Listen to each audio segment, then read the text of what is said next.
Give you risk 50. I will give you the money if you promise to never say anything about what just happened. Yeah, because Shafnu is just dragging the High Elven name of like bribing him.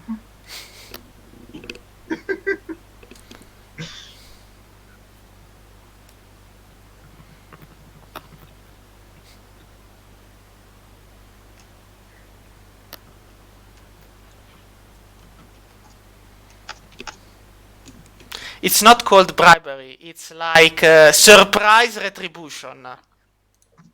Investment. Yeah. So, alright. So, let's start with happy music. Just because we need a bit of happy music to get the ball rolling. Oh. Happy music. Yeah. Yes, that's the word I'm thinking of. Happy. Yeah. Yeah, happy music. So, you've just finished dealing with a group of cultists whom you have mercilessly killed while they were doing their ritual, which clearly involved a lot of blood and an altar filled with skulls. And now, what are you going to do? I mean, we killed all of them, right?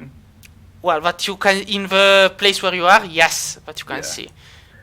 I'm gonna take a minute to loot the bodies.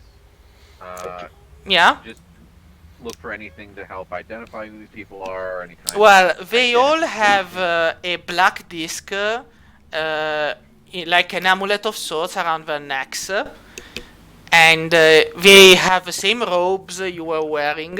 You are currently still wearing the cultist robes, I suppose, and they have little. They have kind of little in the way of wealth. You are relatively sure there must be some place where they gathered, but it's not. I mean, they must have left their stuff somewhere, but it's not on their persons. Do they have any tattoos? Any kind of markings on their body? No, it's just the amulet around their neck. That one is pretty much distinctive.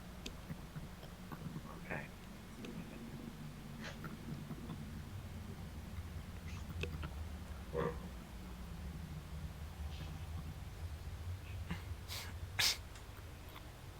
You They're know, all human. you at first you would have said yes, but after a while and checking a couple of them, you realize that a few have some kind of small scales, like snake scales. But you wouldn't. I mean, it could be anything. It could be a curse. It could be a trick of wild magic. And a few others have slightly pointed ears, so you assume they may be half elves. But most part, they're humans. The altar is an altar made of bones, quite a lot of them in fact, and you're relatively sure that the bones in question have not been taken from the ossuary in which you stand. It's more probable that they actually kidnapped people from around and then brought their bodies here. So it's kind of a fresh altar, so to speak. There are some places on the altar where the blood still kind of lingers. Okay. Is there anything on the bones that can be used to identify who those might have come from? Give me a medicine check.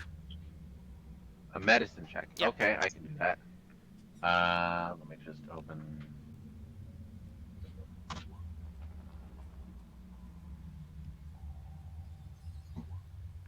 Alright. So, from what you can gather, the majority of these skeletons belonged to laborers, or at least people who worked a lot, because you can see points where the bones were a bit broken and then healed. There are some places where they were mended, but not with powerful magic. So they didn't have enough money to pay for it. And yeah, you kind of guess they must have belonged to like the poor people of the city, like the beggars, the street urchins, and whatnot.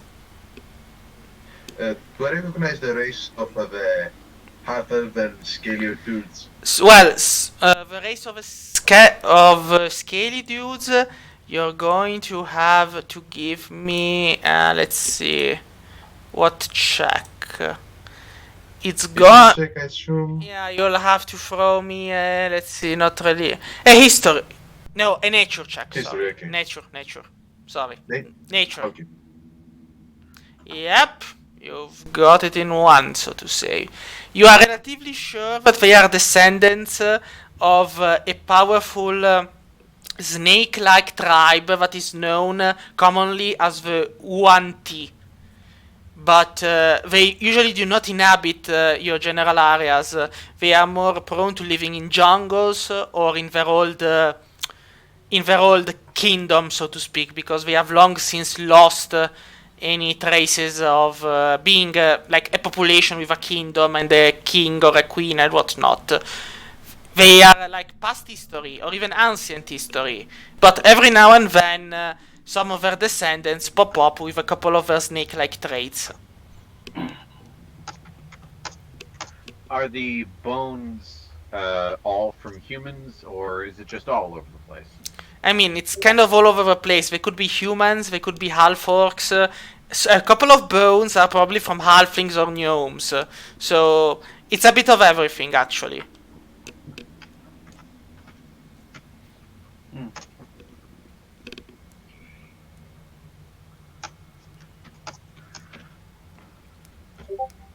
I'm seeing Urist is near the lever. Do you want to Yeah. push the lever?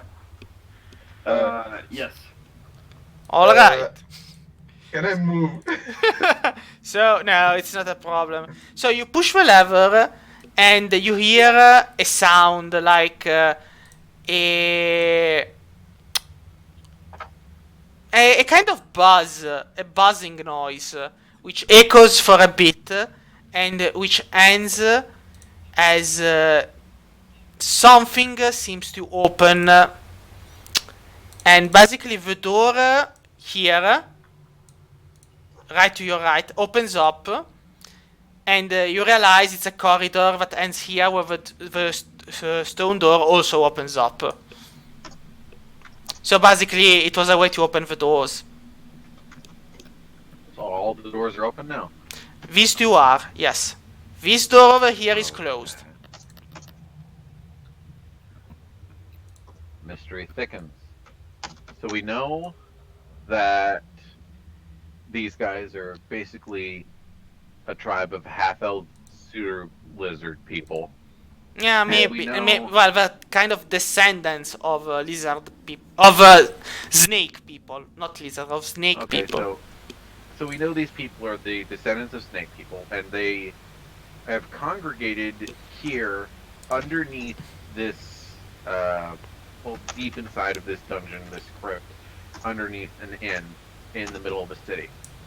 Now, we also know this is a very unusual spot for them. They probably wouldn't be here unless they had to be here. So whatever is here must be very, very important for them to be outside of what is effectively their natural habitat. Also, we know that they've been here at least for a while, maybe a month, maybe two. These bodies that have made up this throne are relatively fresh, Yes. so we can probably find out what their activities were like going back for a while if we just go up and ask around to see if there's anyone who's gone missing recently. It looks like most of their victims were poor people who were looking for work and didn't have anywhere else to go, so they came here. Yeah.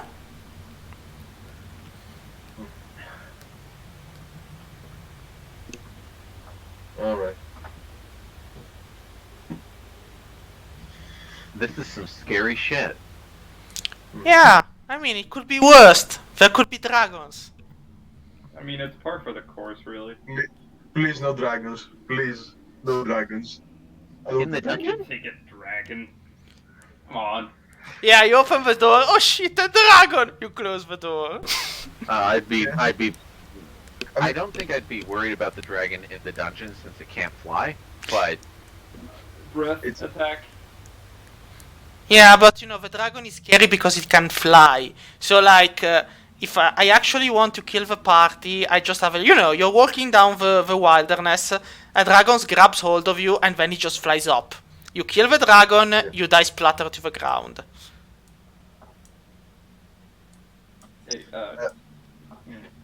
And my first campaign was Horde of the Dragon Queen. That's why dragons. Oh, scare the yeah. shit out of me. Horde of the Dragon Queen was kind of bad, all things included. I played that, I was alright. So, you find what looks like a small altar with bones on it. You are kind of wary about it, but it doesn't emit magic. So it's not a magical thing. What it does, however, suggest is that near this altar, this small stone-like thing, there is a stool on which to sit, and there are some knives and forks. So you have the impression somebody has been chewing on the food on it.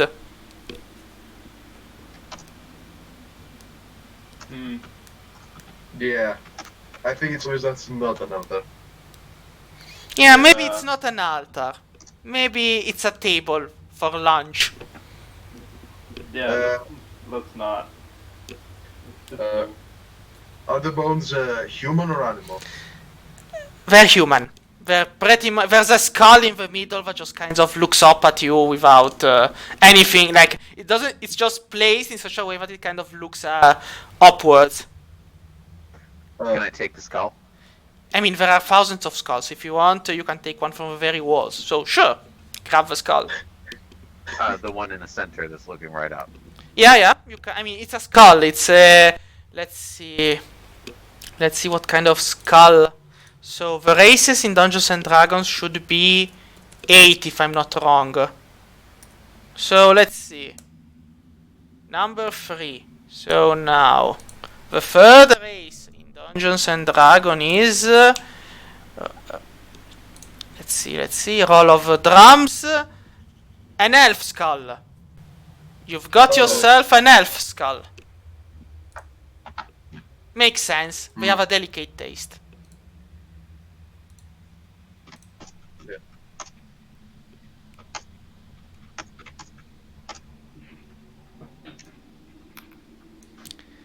So, yeah, it had good taste too. So, Urist, you are in front of a door, and this door is made of wood. You're relatively sure it can be opened or broken down, but it doesn't budge when you touch it. Alright. I'm gonna slowly creak open the door. Alright. So, what happens is this. Urist, you're going to have to give me a constitution check. Alright. All of us. No, only Urist. Yeah, I just opened the trapdoor. Oh dear. Hold on. Constitution, you said? Saving throw Yeah. check. It's constitution. Yeah, it's not poison, so you got no advantage on it. No, I mean, is it a saving throw or a check? Yeah, it's a saving throw. Alright, so you pass the saving throw, so the damage is halved. So, it's sonic damage. So, what happens is this. Oh, even, like, 6. that was, yeah, I'm on a roll Wow. today. I'm on a roll. Wow, you just fucking So wait. critted the guy. Is that, is that 12 After or all 6 those damage I'm times I taking? got a 1 and a 2 and a 3. Now, finally. So, Uri's gonna owe me another day. a moment, because what happens is, as soon as the door is opened, a loud blast echoes in the area, and you can hear across the entirety of the crypt the sound echo and travel, and howls and screams kind of scratch the very walls all around you. As the door opens, you hear growls. Basically, this wasn't a door, it was just a...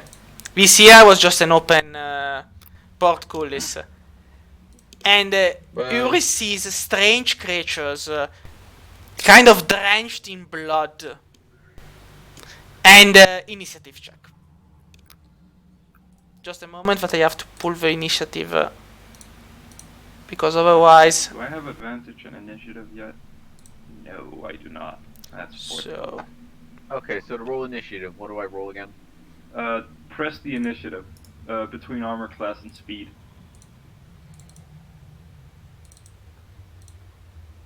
Well, fuck. Did I? I'm trying to... Just a moment, because a couple of these are not cooperating. So I'm like, why are you not cooperating? Ah, because I'm not touching you. Alright. Yeah, I'm going to make them all act on the same turn, because, I mean, there are a bit of them. Just a couple. Really. Just a few. Nothing so scary, I mean, but, yeah, 1, 2, 3, 4, 5, 6, 7.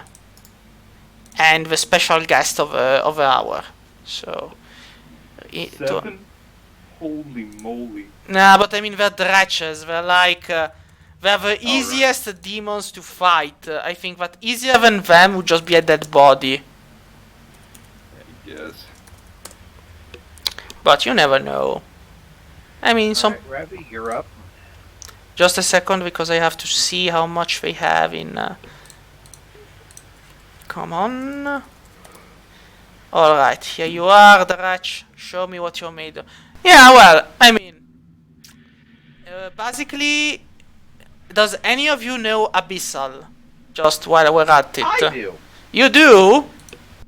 I'm a drug dealer. I've worked with people like this before.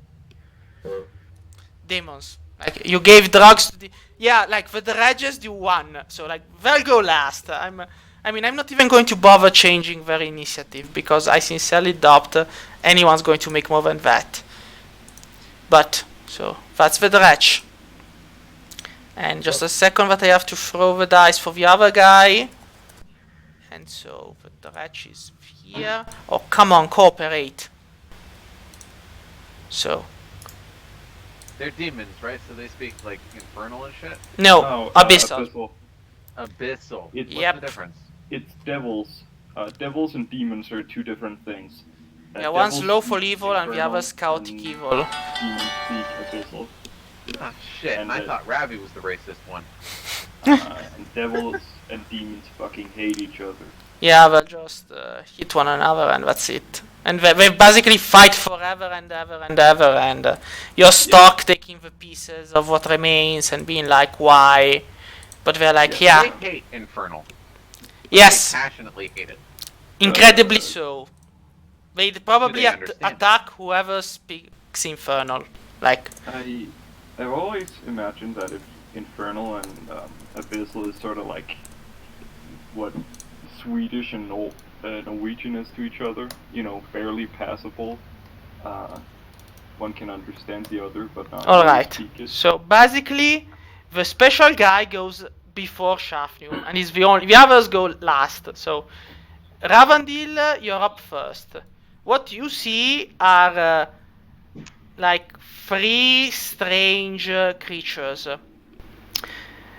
They are kind of like really ugly dogs with really long, strange ears and a mouth filled with really sharp teeth. And they kind of emit a really ugly smell. Cool. Alright. So, basically, what do you do? Alright.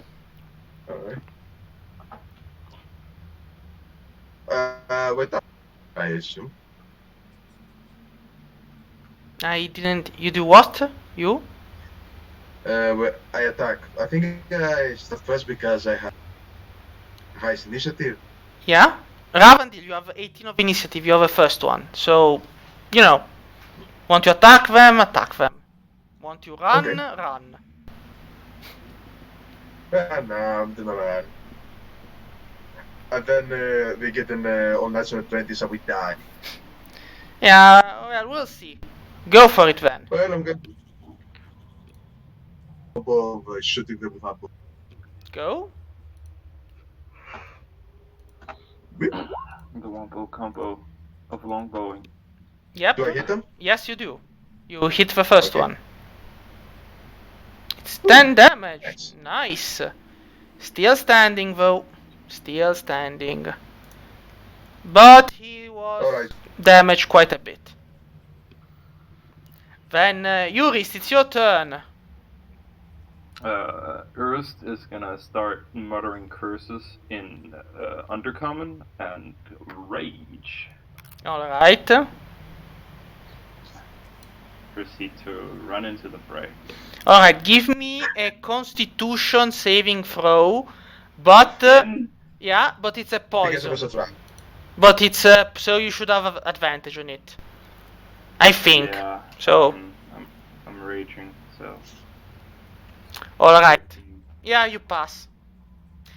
Basically, the dredge you're fighting emits such a strong and pungent odor that you kind of feel nauseated, but not really because you've smelled the worst. So you're like, this is nothing.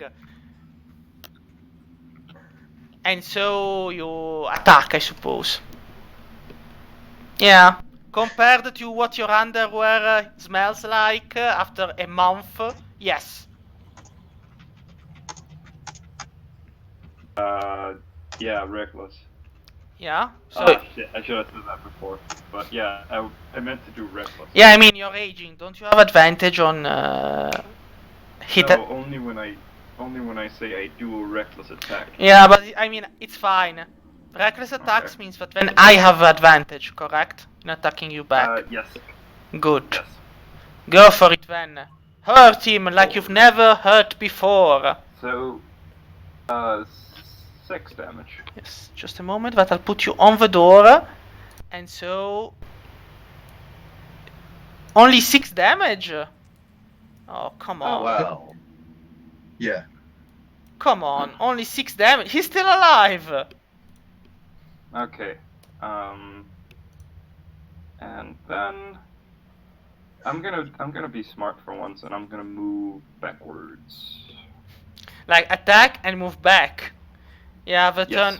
their turn hasn't started already, so they don't get an opportunity attack on that. So you're in the clear. But He just ran in, kicked one of them in the face, and then ran away. yeah, Yeah. pretty much. And the demons were like they were a bit too what the hell just happened to understand. But anyway, so it's up to the special guy who kind of looks at the situation and then he speaks a guttural abyssal sentence of sorts, which it's kind of those who have abyssal can understand it, but even then it kind of it's like it's not even like hearing a curse, it's more like hearing something deeply revolting. And a strange, shadowy. Let's see, because.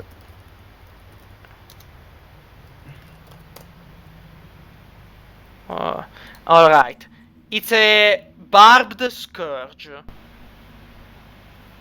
A kind of shadowy barbed scourge appears right by the side of the dredge. So I'm just going to really quickly grab a weapon from the token thing. It's going to be any random weapon, but it's yeah. Oh well, yeah, we'll go with a flaming sword. There we go. Yeah. Can you see the flaming sword? And it acts on the round of a guy.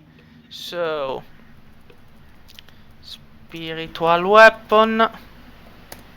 What will it do?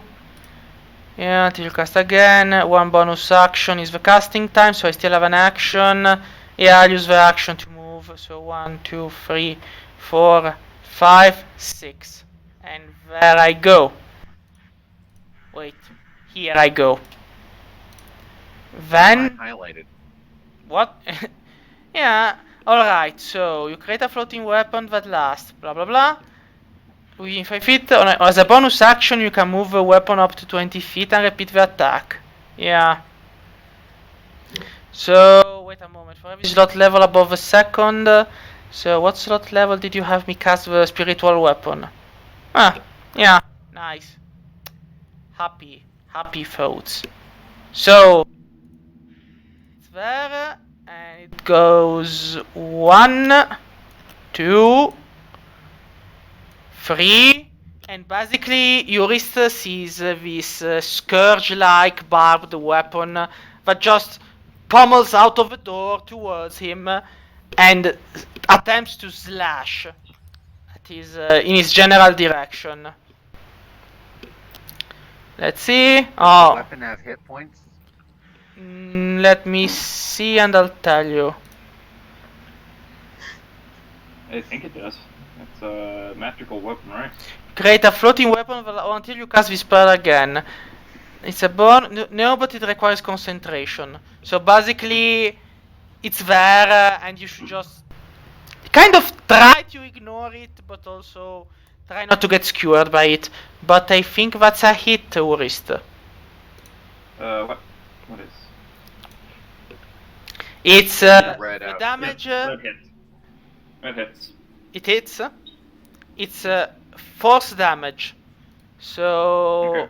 it's magical force damage, and it's this is going to hurt a lot. But well, 8 damage.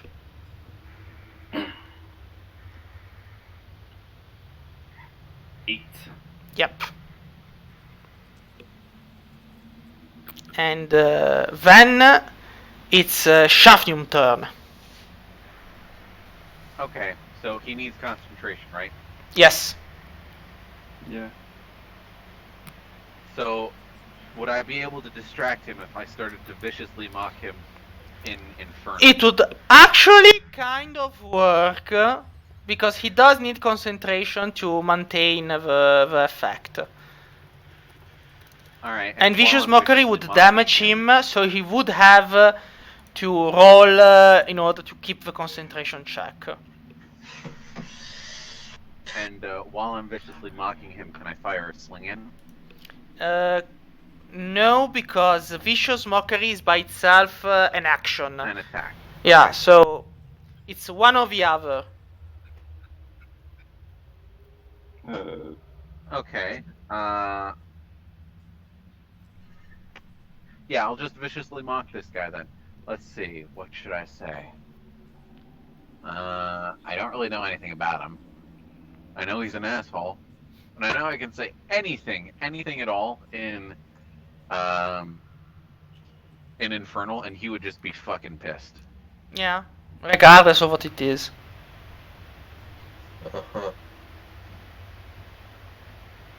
Alright. I read him off my grocery list. Oh, like eggs, bacons, elf skulls.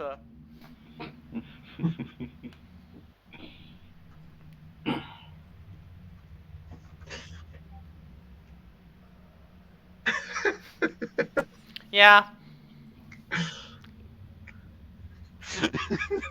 I say this all in Infernal right at him. Now I roll for damage, right? Yes, 1d4. Okay, let's get that. And 1d4. 4 damage. So I have to Okay, roll 6. concentration to keep the spiritual weapon going. And concentration in the 5th edition, they've kind of made it incredibly. It's just Constitution saving throw, right? Yeah, 10 or half the damage you take, whichever number is half. Yeah. Constitution saving throw. So, yeah, Constitution with on a 10 of DC. So, yep, he keeps the spell, but he takes 4 damage. Poor him. Alright. Alright. Okay, so now it's up to the happy dretches. So first off is the guy in front who does 1, 2. Then let's see how much can he move. Yeah, he can move just 4. So 1, 2, 3, and 4. But he gives you an attack of opportunity, Urist. So Okay. hit him first and hit him hard. Give me a second. Yeah. Boom. And you do hit him with a 23. Yes. Because seriously, how could you? I mean, does Reckless apply to attack of opportunities? Let me check. Reckless attack. When you make your first attack on your turn. Then no. Then you missed. How could you miss? They believed in you, Urist, and you failed them. Well, the Dretch is going to try to take another bite out of... well, going to take the first bite out of the Dwarf. Let's see. Well, I mean, 2 attacks. A bite and a claw, but they're both with a +2. So... the first attack is the claw, and the second attack is the bite. So... Okay. we have an 11 and an 8. Nothing. Nope. Alright, so he miserably fails. Then 1, 2, 3, 4. 1, 2, 3. Yeah, basically the dredges are just 1, 2. 1, 2, 3, 4. They just pile 1, 2, 3. Yeah, they all want to go there. And this guy is kind of annoyed. He'll have to go here. So, if any of you guys got like AoEs or anything, now would be a great time to use them. Let me check my spells. So, Ravandil, it's up to you. Right. First off, I'm going to move a bit backwards. Let's see. Probably smart. Hey Shade, how narrow are these corridors? Here, I was here. 1 Yes. foot and a half. I mean, 1.5 meters, so 5 feet. It's about 5 feet. So if I made one of them fall asleep in front of the others, would that slow them down at all, or will they just climb over? I mean, him they and would slam climb over him. It kind of would slow them down of like 1 square. So instead of moving 4 squares, they would move 3. But they would still get over him. Can I cast sleep on the guy who's using this weapon? Actually, no. But when you cast a sleep, it automatically hits those with higher hit points first, and then goes downwards. So it kind of depends. Alright. If you believe the guy with the thing to have higher hit points, or if it's the dredges who have more hit points. I don't think his minions are gonna have higher hit points than he does. He just took Vicious Mockery at 4 without fucking flinching. I mean, it's all up to how much you roll when it comes to the damage. So, Ravandil, Area of effect? Yeah. Yeah. I cast a Hunter's Mark on the guy that was already wounded. And I hit him up. Yeah, but the guy, you'll have to see him, and the guy is here. So... And another guy, the dog guy that I hit the first time, that is here, next to us. Sorry, my bad. Ah, the dredge, yes. Yes. Alright, go for it. Okay. Hell yeah. You I hit hit him. him. Yeah, you do. And since I have Colossus Slayer, I also roll an extra D8. What's the 1d8? Yeah, but he's dead. 26. Like, he had the two hit points. So he was pretty much dead, but Urist failed us. He failed us all. Okay. Wow. And now, Alright. Urist, it's your turn. What are you going to do now? Can he walk through the... You can, but you... Let's see, because I don't know if actually spiritual weapons are allowed to give attack of opportunities or not. Ah, no, it's fine. They do not give attack of opportunities. Technically, you can even stay on its own square. But just know that when it's the priest's turn again, the weapon will attack. So... Yeah, Urust is gonna go here. Yeah? And with his main attack, use his Great Axe, Yeah? Battle Axe. Just a moment. Does a 9 hit it? Yeah, I mean, did you go at the reckless? Nope. Why not? Why not? It's not a reckless attack. Oh, well, then it's just a 9 and you missed. Okay, and then he's going to, with his bonus action, use his spiked armor Yes, this one does hit. and do 8 damage. Just punch it in the face. Alright, he suffers the damage. Still And, standing, but he suffered the damage. And then yeet out. Alright. So, what did you say? I was turning on the lights because it's getting dark here. Or is this then gonna go back to where he was? Alright. Yeah, but this time you're getting an attack of opportunity from the Dretch. Not from Yes. the... So the Not Dretch... from the sword, no. Yeah, no. So the Dretch is going to attempt a claw. And he hits! Hits. Go, Dretch, go! I believe in you! 1d6 piercing damage.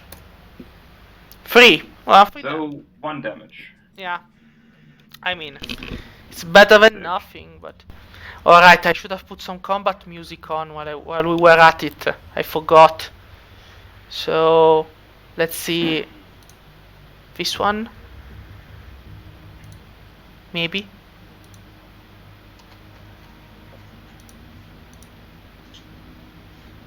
Maybe not. Oh, well, it's fine. I mean, there are a lot of things, but... well, maybe it was this one. And then, there we go.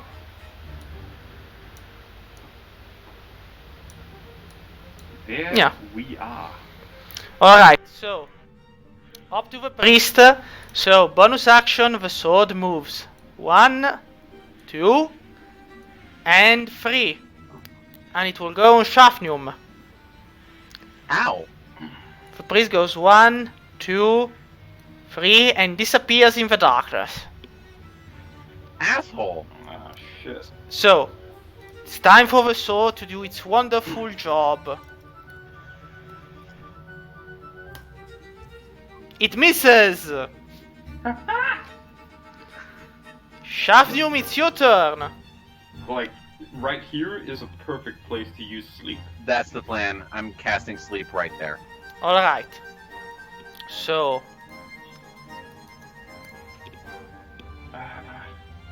What do I roll? let me... 5d8. 1d8? No, 5. 5. And that's the total number of hit points that will get that will be put to sleep. So, roll high. Higher than you have ever Five. been high. So I'm rolling 5d8. Yep. 5d8. Alright. So, 27. not bad. Not bad. So, basically, pick one of the dretch. No, wait. 27. So, by 3 points. Basically, you put one of these asleep. Let's see if... yeah, let's use... Here, can you see the symbol on this guy? Yeah. Alright, so he's the one asleep, and everyone else just doesn't care. Even this guy is wounded, but not enough to fall prey to the sleep spell. So... Okay, well, I'm immediately going to, after casting sleep, I'm going to run away. I'm going to hide behind the skull throne. So, wait, you were here. 1, 2, 3, 4... Yeah, 5, 6. Alright. So, you're behind the skull throne. So, the dretches... 1, 2, 3, 4... 1, 2, 3, 4... This guy's asleep. This guy costs double, so 1, 2, 3, 4... 1, 2, 3... And this guy doesn't move. Well, he moves here, and is basically why. So... Ravan... That guy out, so he's, I knocked that guy unconscious, so the last one is probably stuck behind him. Yeah, well, Yeah. no, he kind of has to move over him and spends double the movement. So everyone is a bit slower. So, Ravandil, up to you. Alright. Random. Okay, so I'm going near wrist because he's the danger. Yeah. If I get there, they get an attack of opportunity. If you move here, no. If you leave that square, yes. Okay, so I'm going there with my swords. Yeah.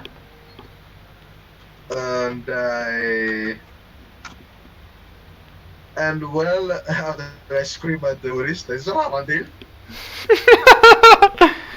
I use my bonus action to recast the Hunter's Mark since Alright. he died before my spell ended. Yes. And I attack with my sword this guy that's in front of wrists. Alright, you have a damaged one. Go for it. Okay.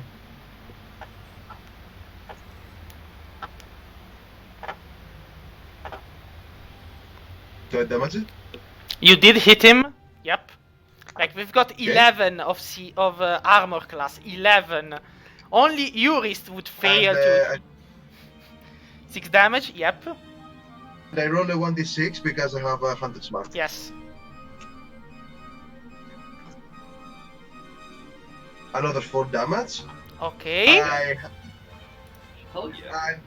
I attack with my other soul sword, and I have a 2-weapon fighting, which means you add the bonus of damage also on the other one. Yes. Go for it. Yes. Yeah, you missed this one. Yeah, it's fine. So it's 10 damage, still standing, but grievously injured. Yeah, sure. Urist is gonna fucking froth at the mouth, and hold on.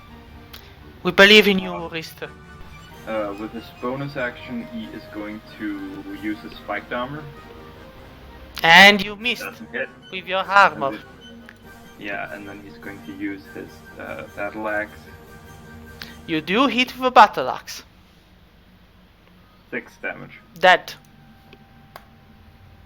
And then move forward and stand in front of, well, kind of in front of Alright. Randolph. I know you're doing it on purpose. Oh yeah. Well, something happens. You don't know what happens, but anyway, it's it's Shafnium's turn. So Shafnium. Okay. Let's see.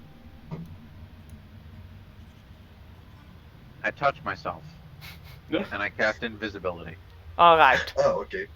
Oh, Yeah. By the way, if you want to use like bardic inspiration or something, you can do that too. I've been thinking of a good time to do that, but so far we seem to have it in hand. Yeah. So now I'm invisible. Yes. 1, 2, 5. So I move around the throne, back to here. Yes. Still invisible. I'm sneaking. Yes. That's fine. And that's going to be my turn. Oh, alright. So basically, Shafnium is gone. You don't know where he is, but maybe he just ran for the hills. And I am a very, very asshole drug dealer. I probably would. so just to point out, you can be detected by if you make noise or if you leave tracks. But Yes. Alright. that's pretty much. So. I'm moving as quietly as I can, as quickly as I can. Yeah, no, but I mean, you're very in the middle of a battle. It's not a problem, and the Dretch don't have the mind power to think more than let's hit those in front of us. So, 1, 2, 3, 4. You notice that the spiritual sword disappears in thin air. 1, 2, 3, 4. 1, 2, 3, and 4. This guy is still happily asleep and nobody cares. So, an attack on Urist and an attack on Ravandil. And the third one just doesn't have a movement to go anywhere else, and they just... So, First attack is the claw, all with +2. Oh, Yurist, I'm so sorry. The first misses, the second is a crit. So, it was the second one, which is the first is a claw, the second is a bite, so it was the bite. So, it's 2d6. Let's see. But, well, think positive, they do not have a strength score. But anyway, doesn't matter, 11 damage. There you go. Damage, right? I'm on a roll. Yeah, you half it, but, you know, I'm on a roll. Cool. So then, the other one is on Ravandil. So, again, the first one is the claw, the second one is the bite. Do I hit you with 15, Ravandil? 15? Yes. I don't think so. I think I'm 16. Check. No, you do not. Alright, so they missed. Ravandil, it's up to you. Save Yurist before Alright, he then. dies. No, he's alright, I think, but, you know. You got like 12 HP. I'm doing fine. Well, I recast Hunter Smart because, again, the spell Yeah. ended before I could edit myself. To the guy in front of me, and again, I hit him with my sword.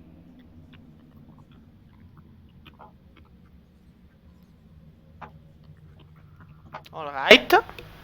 You do hit him with a short sword. Okay. I roll again a 1d6. Yes. He suffers the damage, but he's still standing. Alright. And another... Nice! Well, he's still standing. But he was Really? more grievously injured. Yes. Okay. Surprising. Okay. Yeah, you hit him, and he's still alive! Okay. Well, not for long because I have a Colossal Slayer. And now I roll a 1d8. A 1d8. Is it 1d8? Yes, it's a 1d8. Let's see him standing now, bitch. And he's dead. He Fire. is dead. Took a while, but he's dead. Yep, and I got my Hunter's Mark back. Alright. So, Yurist, there are 2 dredges in front of you. Perhaps you should fin the competition. It's time to tip the scales. Yeah, to axe the competition. Yeah. You do hit. This one. Yeah. And it's What's 5 that? damage. Alright. 7, yeah. And then also backhanded. Oh, a crit with spiked armor. Yeah, that's going to Yeah. hurt. So 10. Wait, 6. You added the 1d4 again. Yes. So 10. Yep. Still alive. What? Really? Yes, 1 hit point. But they're still alive. Damn. They've got 18 hit points. So, I mean, still alive. Fair enough. Yeah, that's my turn. Alright, so Shafnum, it's up to you. I'm still invisible, right? Yes. Yep. Okay. So I'm going to sneak around to right behind this guy. Yes, but if you're moving through this square, you'll have to give me a roll to just. You're going to have to a stealth. Yeah, a stealth roll. Stealth check. Yeah. Okay, so what do I roll for that? Stealth. That's literally the skill stealth, and I'll roll the. Yeah, I mean passive percent. I mean, just make more than 9. Like more than 9. It's all you need to do. 9.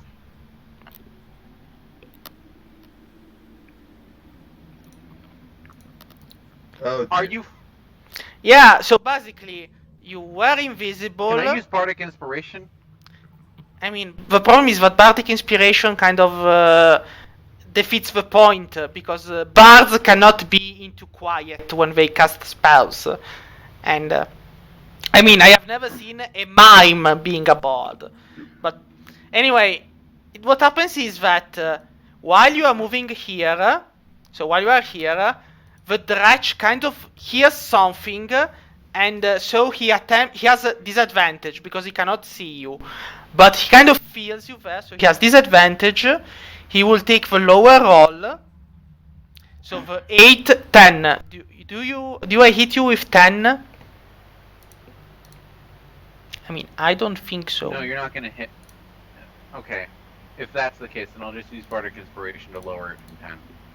No, but I mean, you don't need to because it's 10 and I don't hit you. So you can keep on moving. So basically, you just see the Dredge that kind of closing the air where he thinks you were. But. So I make it. Okay. Yeah, so I mean, just because they hear you does not mean you are no longer invisible. Just means that they think you are there, but they cannot see you. So now I'm right behind them. Yes. I fire my sling at the back of his head. Alright. Point blank. So you have advantage on the hit. I have advantage. He's in crit range. I have my weapon set up. I mean, So I click the Cestus thing. yes.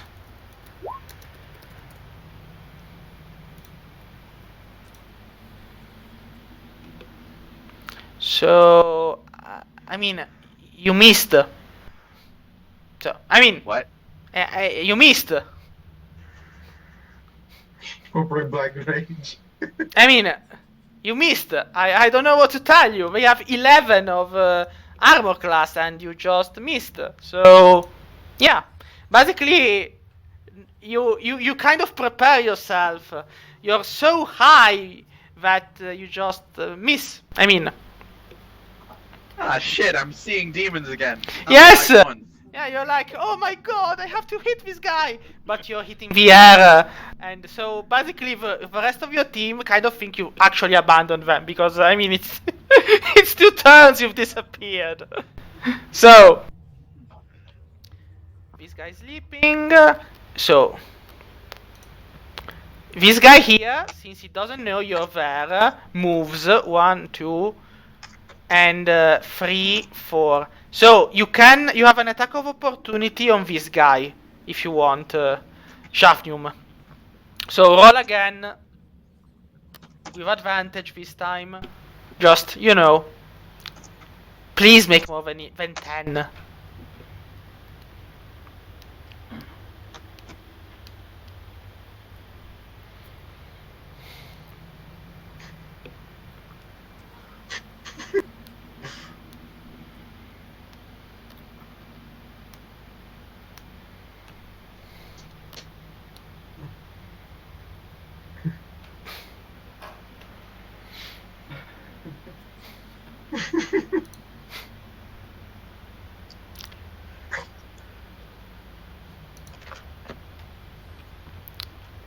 Shafnium, you there?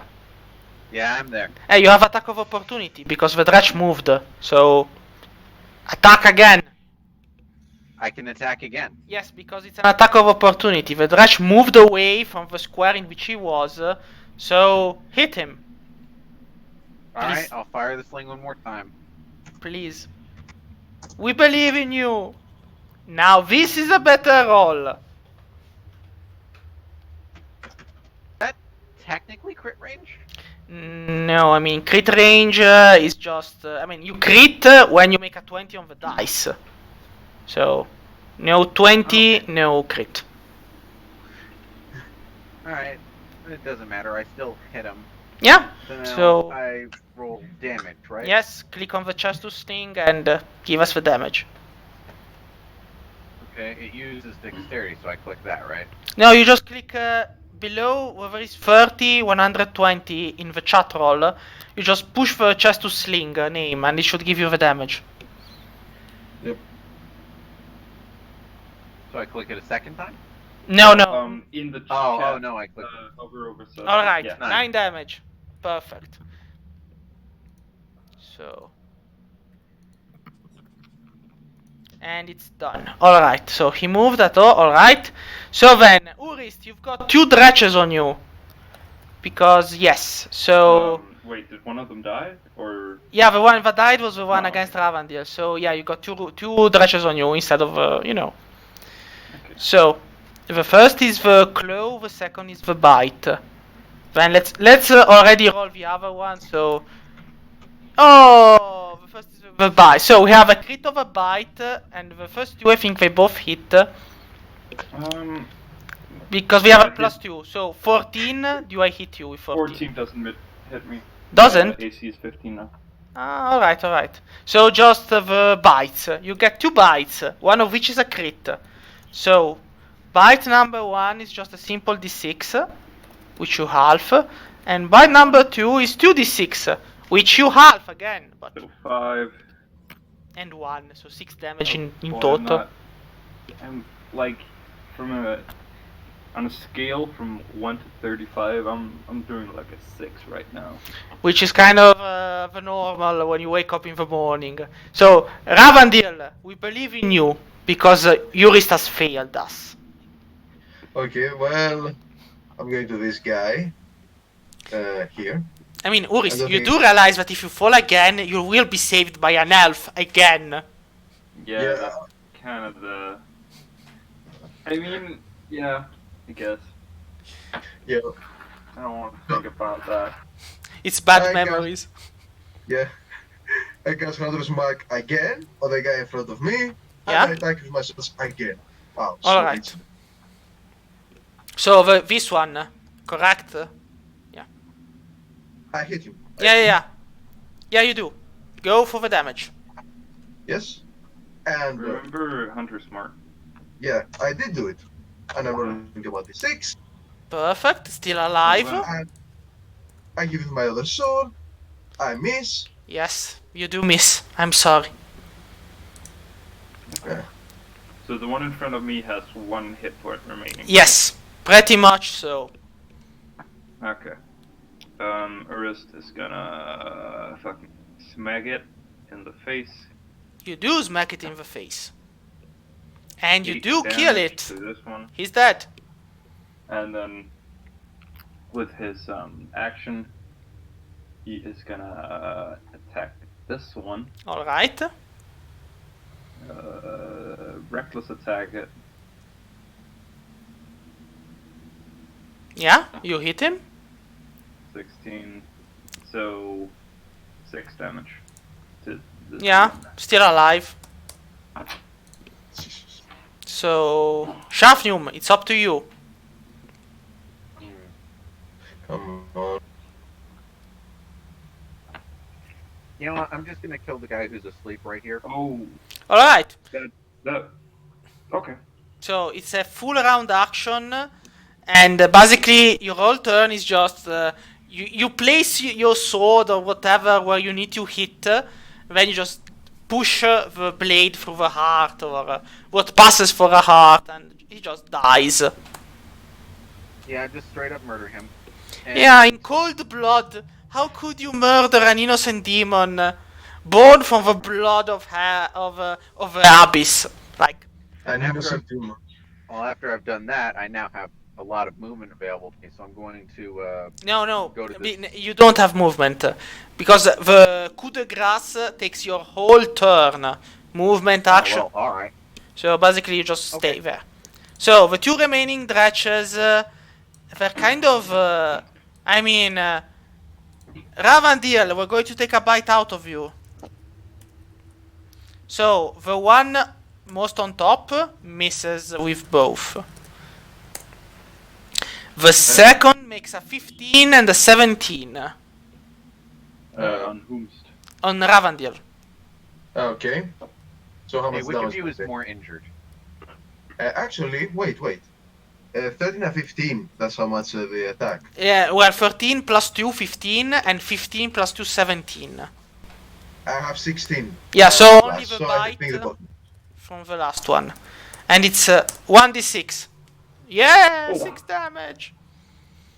Okay, let me put that. And they are done. So, Ravandil, it's up to you. Okay, so I'm level 49 now. Well, okay, so I hit the guy that still has 100 smart.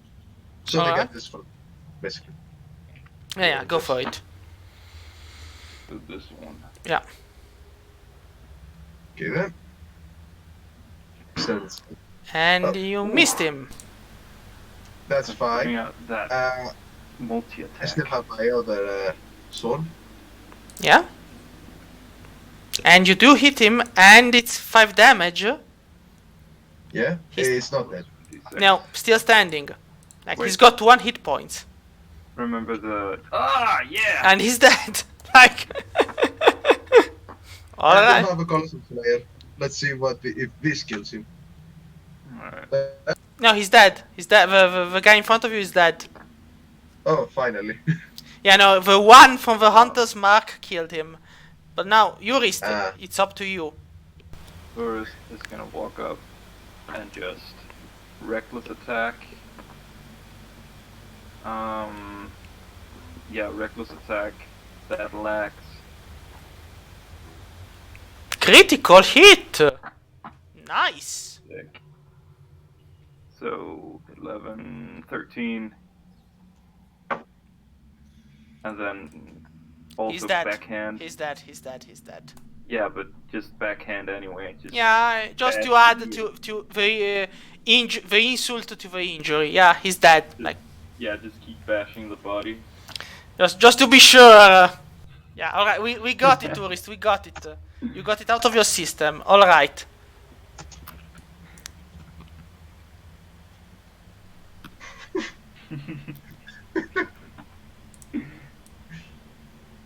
Okay, we got one bozo remaining. Let's go get this bugger.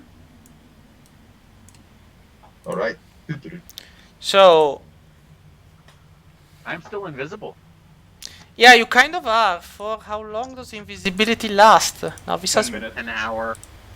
Well, wait, Invisibility lasts for an hour. I mean, didn't you kill one of them though? Ah, yeah, Your no, yeah, invisibility broke. you return visible when you did the... When you did the... Okay. Yeah. Yeah. So, yeah. First of all, I'm gonna I'm gonna drink the potion.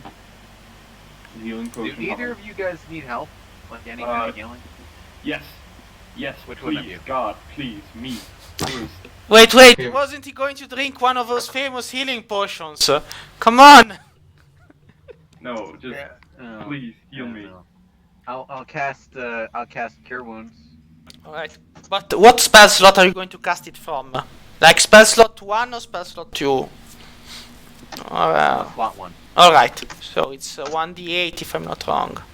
Yes, 1d8 plus his casting, right? Yeah, plus his casting ability. Let me check your ones real quick. Yeah, 1d8 plus your spell. Plus your spell casting ability, so it's 1d8 plus what's your charisma? I'm a bard.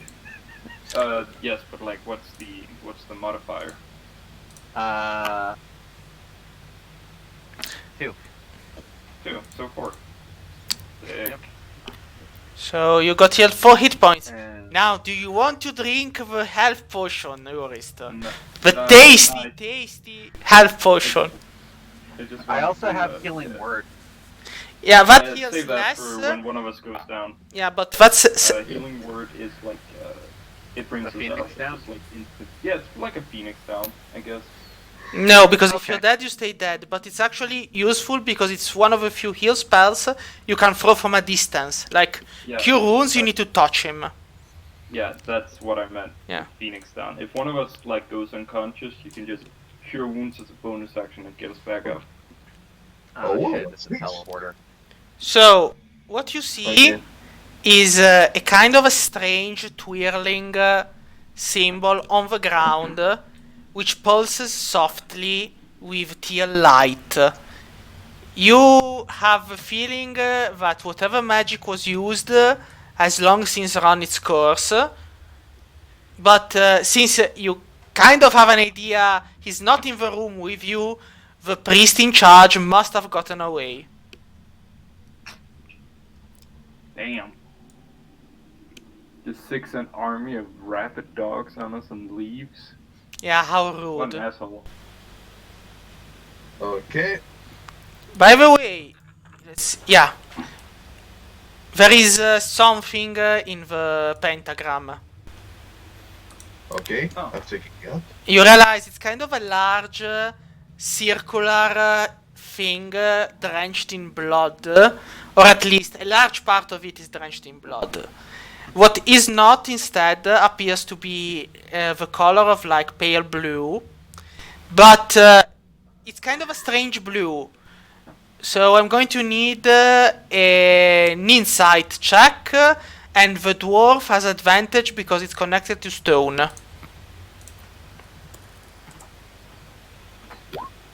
And if I go for an insight then? Yeah, Oh. sure. Oh. Would you say insight? Yep. Yeah. So, alright. So basically, you're a dwarf. You know everything about stones, but this kind of eludes you. Elves, you are elves. You should have known nothing about stones. You know everything about stones. So, you're basically both lecturing Uris on how he's a disgrace to his race, because I am a stoner, in all fairness. yeah. So basically, Jade has a kind of interesting ability. When it's left for a really long period of time underground, it changes color. And while it's changing color, it goes from green to blue and then becomes a dark brown. And this kind of jade is called tomb jade. So that's a jade ring. So, we have a jade ring, and what was the other one? The onyx something? Obsidian orb. Yeah. It's drenched in blood. Yep. We're getting all the stuff. Notice now. the ring is not bolted down on the floor. It's actually a large ring, like kind of like a hula hoop, so to speak, for what concerns dimensions, and it can be moved.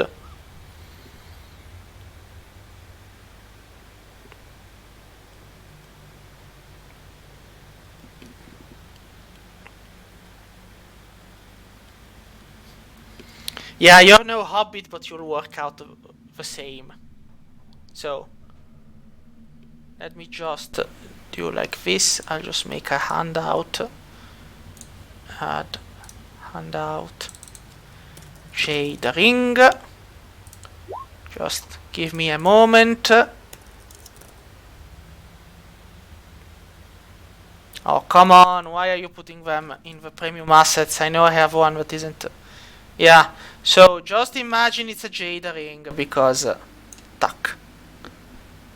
Alright, so the dwarf is well. I just put all players. So did somebody enter? Did somebody disappear?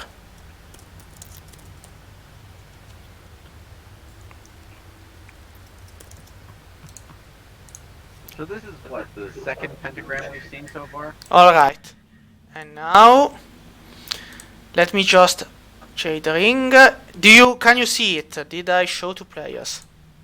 Yes. Yep. Alright, That's it. Yes. so it's kind of in your inventories. Oh well. And here it disappears from the ground because one of you grabbed hold of it. Alright. So, Uristio, who was the one carrying the orb, by the way? I think Randall. Alright. Yeah, Yeah, just. Ravi's got the orb. Alright. Yeah. Actually, I didn't have it. I think it was I think it was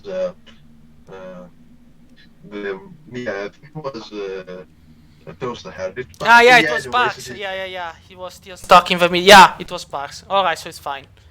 So basically, but please- yeah, I mean, if you want to Yes. use it, you can. So, one thing that I didn't explain, but it's kind of obvious in Insight. If a player is missing, then, I mean, nothing happens. It's not like I'm going to have him roll save throws or whatnot. If the whole party dies, then, well, they die too. But otherwise, they're just like torch bearers. If somebody needs a torch, they can hold a torch. But that's all. So, with that being said, where do you go now? Oh, Back to the- Well, we got a few ways to go. So, Wait. first of all, we can go this way, over towards this part of the facility, or we can go back to where we found the orb and go downwards. There's other ways? Oh yeah, we can go. Well, the guy who attacked us Yeah? is obviously that way, but I don't think we're ready to fight him. So I say we let him have his day. We head back the way we came, since he doesn't really know that much about us or what we can do anyway, and his demon friends are dead. And we actually explore a little deeper into this dungeon and see what else we can find. I say we go this way. Back to where we came from. There's like a T or like an M sort of hallway, and we went down this way and killed the cultists. We can go the other way too. We might as well. Yeah, I'll follow the dwarf on this. Oh, okay, fine. Take me into the dark. Dwarf. I trust you. So, as we're just as a we're moment, going a through moment, a these moment. Catacombs, Stay where you are. Ah, Just that's give me a a trap. moment. So, you see a pile of golden, silver, and copper coins just hazily left about in the upper side of this corridor. okay, I have mage hand. Wait. Urist rolls a wisdom save for what? Greed. Greed? No. I mean, you don't need to because you already have passive perception high enough. There is actually a trap, and it's kind of. Let's see if I can. Yeah. So here it is, and now it goes to the map layer. There it is in all of its glory. So, what sort of trap are we talking? You are relatively sure that it's kind of like a pit. So if somebody steps on this square, it's going to just crumble down and probably fall a really long amount of, fall to your doom and whatnot. It's just a simple jump to avoid it, of course. Yeah. Gonna make a long jump for it. Alright? I mean, the check is a 10, so just give me a 10 on athletics or acrobatics or... Yeah, you're fine. So, basically you count the gold coins, the copper and the silver, and you all circa have 50 gold coins each. Just, a bit of right, a bit of left, but it's pretty much that.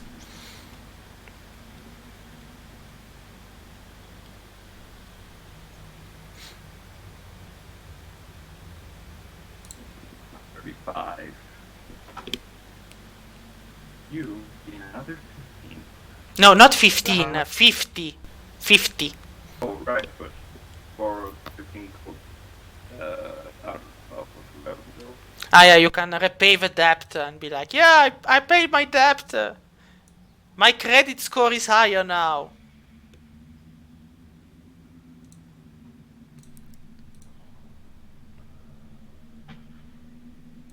What I'm going to do is I'm going to take one of the cultist robes that we grabbed earlier, going to tie some ends of it into knots so that it basically becomes a really big sack, Yes.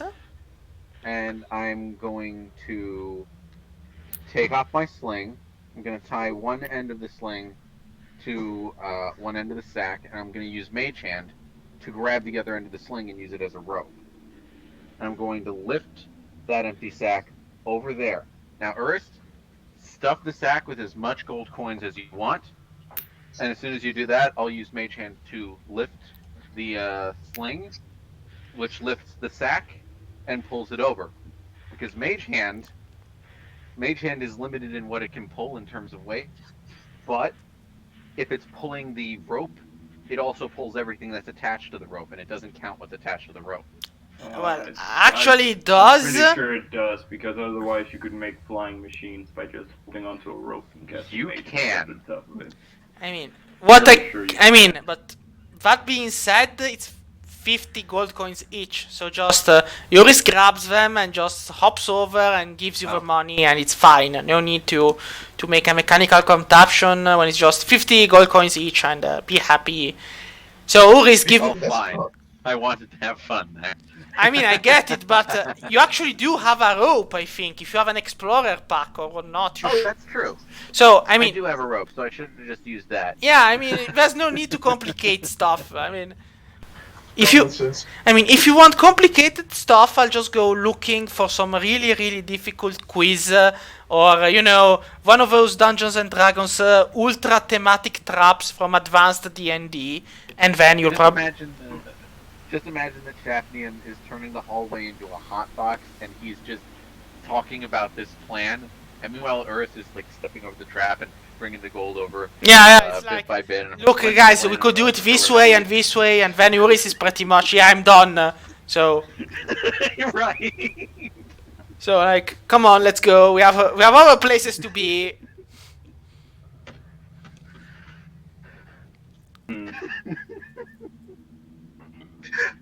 I'm very triggered right now. Yeah, but Ravandil, you are self-calling yourself. I mean. So, where do you go now?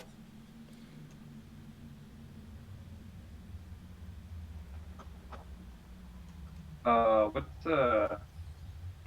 this weird one? Where, you mean he? Ah, this here. Ah, it's a nifty tool, but it's for the room next to it. So, Okay, fair enough. I mean, it's there, but it's just for the room next to it. So don't worry about it. For the time being, don't worry.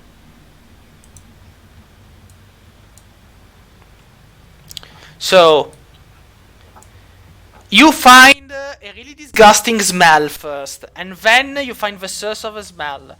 It's a latrine. Like, it's literally a big pile of, you know what, dug in the ground, and it appears it has been used a lot. It's the toilet. Yes, the really nasty toilet. Actually, Urus is, just gonna use it. Just to relieve himself before going onwards. Alright, folks, bathroom break time. I guess I just go too. Yeah, and then you just move, and you're like, yeah, sure. Now I feel relieved.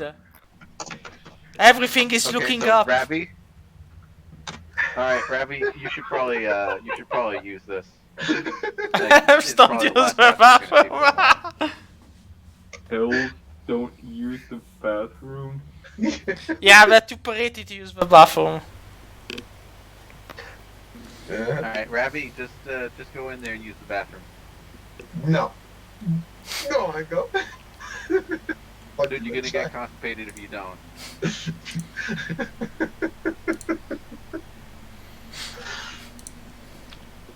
Well, anyway, moving on. How deep is the pit? Like, It's actually quite deep.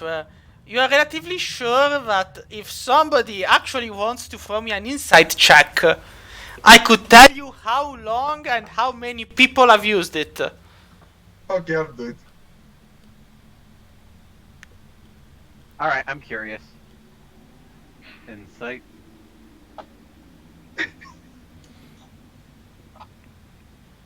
Go here. Yeah, Insight is one of my good skills. did. Damn it.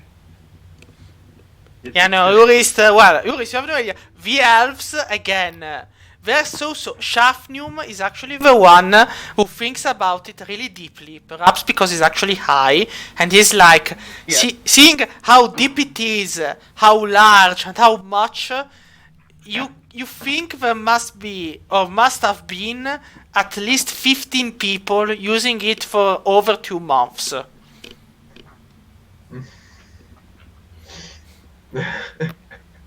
That include us? Well, no. I mean, I just pissed in there. Yeah, but no, you're the extra. Yeah, that's fair.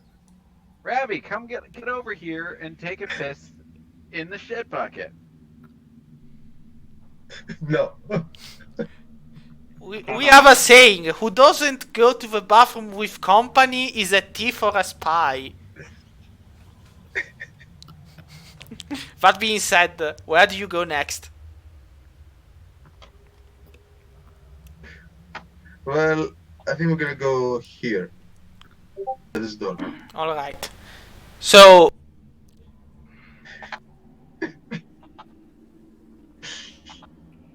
Alright, so who opens the door?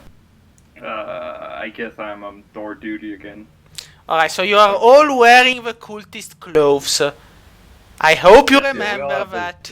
Yeah, right? there's just spikes going out through the cultist roofs and roofs.